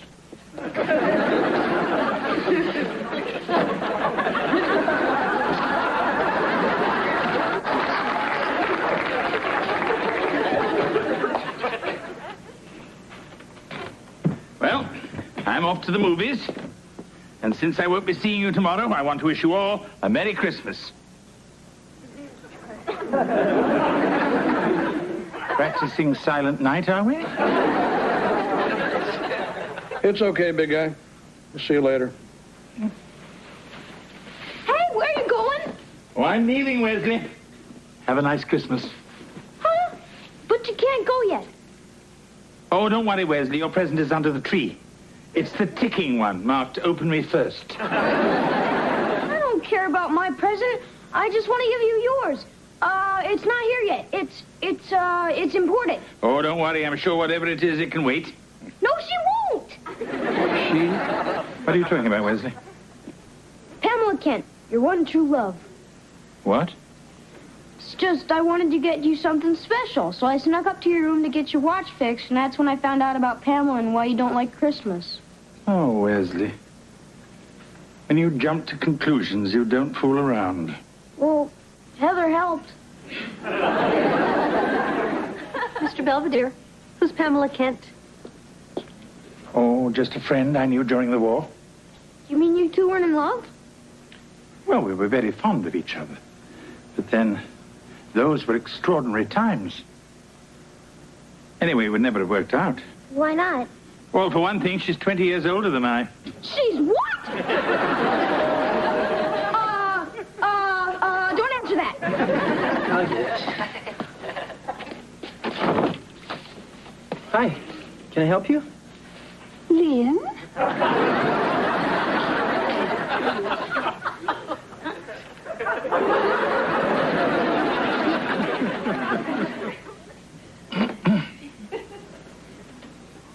So, long time no see.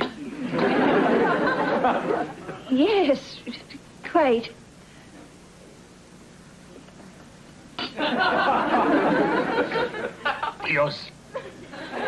You're certainly looking very well. Oh, thank you. I play bingo 3 times a week at Twickham Hall. Oh, yes, well, that would keep anybody fit.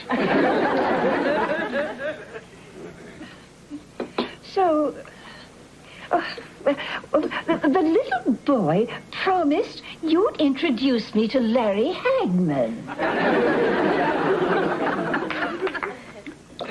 Oh, ta-ta. Mm-hmm. Then, in 1964, Jeffrey left me for this shop girl on Carnaby Street. Oh, the swine. I went back to Sheffield and tended my garden, and that's where I've been ever since. I see. But I don't mind. I have my grandchildren to keep me warm in the winter. And every spring, I take a holiday in Spain. Of course, it's mostly for the sangria. Yes, I often take holidays in Hershey. But then again, it's mostly for the kisses.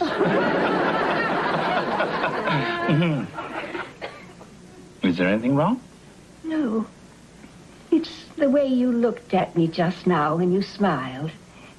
It reminded me of that afternoon during the Blitz when the bombs were falling and they evacuated the Hyde Park Hotel. You threw me over your shoulder and whisked me up the fire escape to the Queen Anne suite. If I remember correctly, that was quite an afternoon.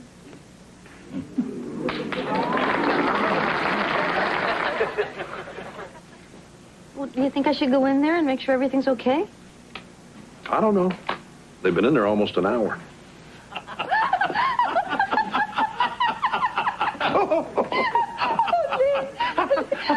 I haven't laughed this hard since you bared your backside to that German dive bomber.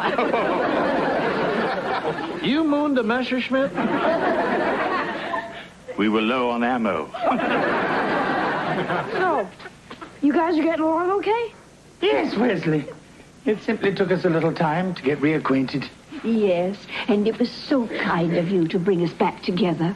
You know, your son is a very thoughtful and generous young man. Yeah, we know.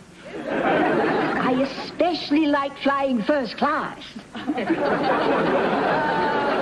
Well, now you two are back together again. Does this mean you don't hate Christmas? Oh, I never hated Christmas, Wesley. But I thought you... No, it's just thinking about Pamela and the friends I'd lost during the war. Christmas has always seemed a little bit sad to me. Except for this one.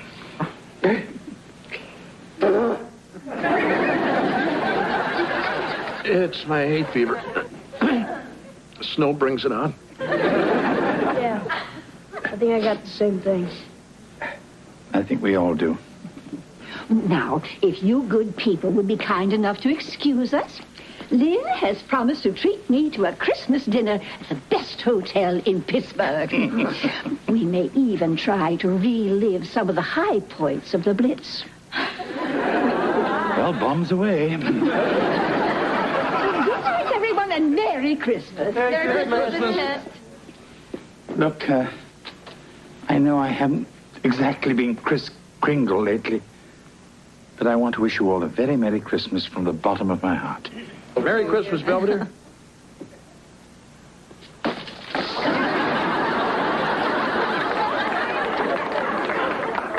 Settle down, Pamela.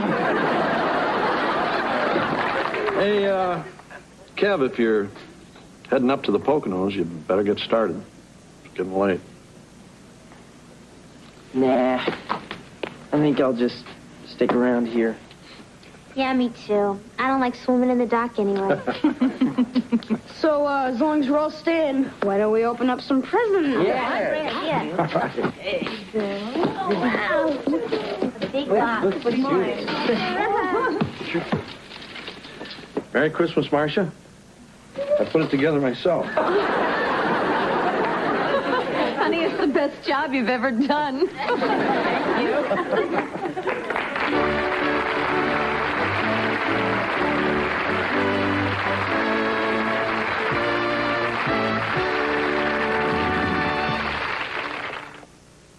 Mr. Belvedere will be right back.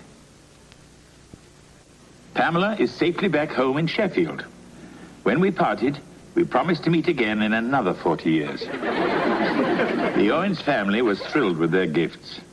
They are presently at the mall trying to avoid each other as they exchange them. And speaking of the spirit of Christmas, Wesley, with only a few days left between him and a 6-month grounding, is frantically trying to raise the money to cover Pamela's airfare. What he doesn't know is that I've already paid George back. But why should I tell him that? I mean, I love him. But that doesn't mean I can't have any fun.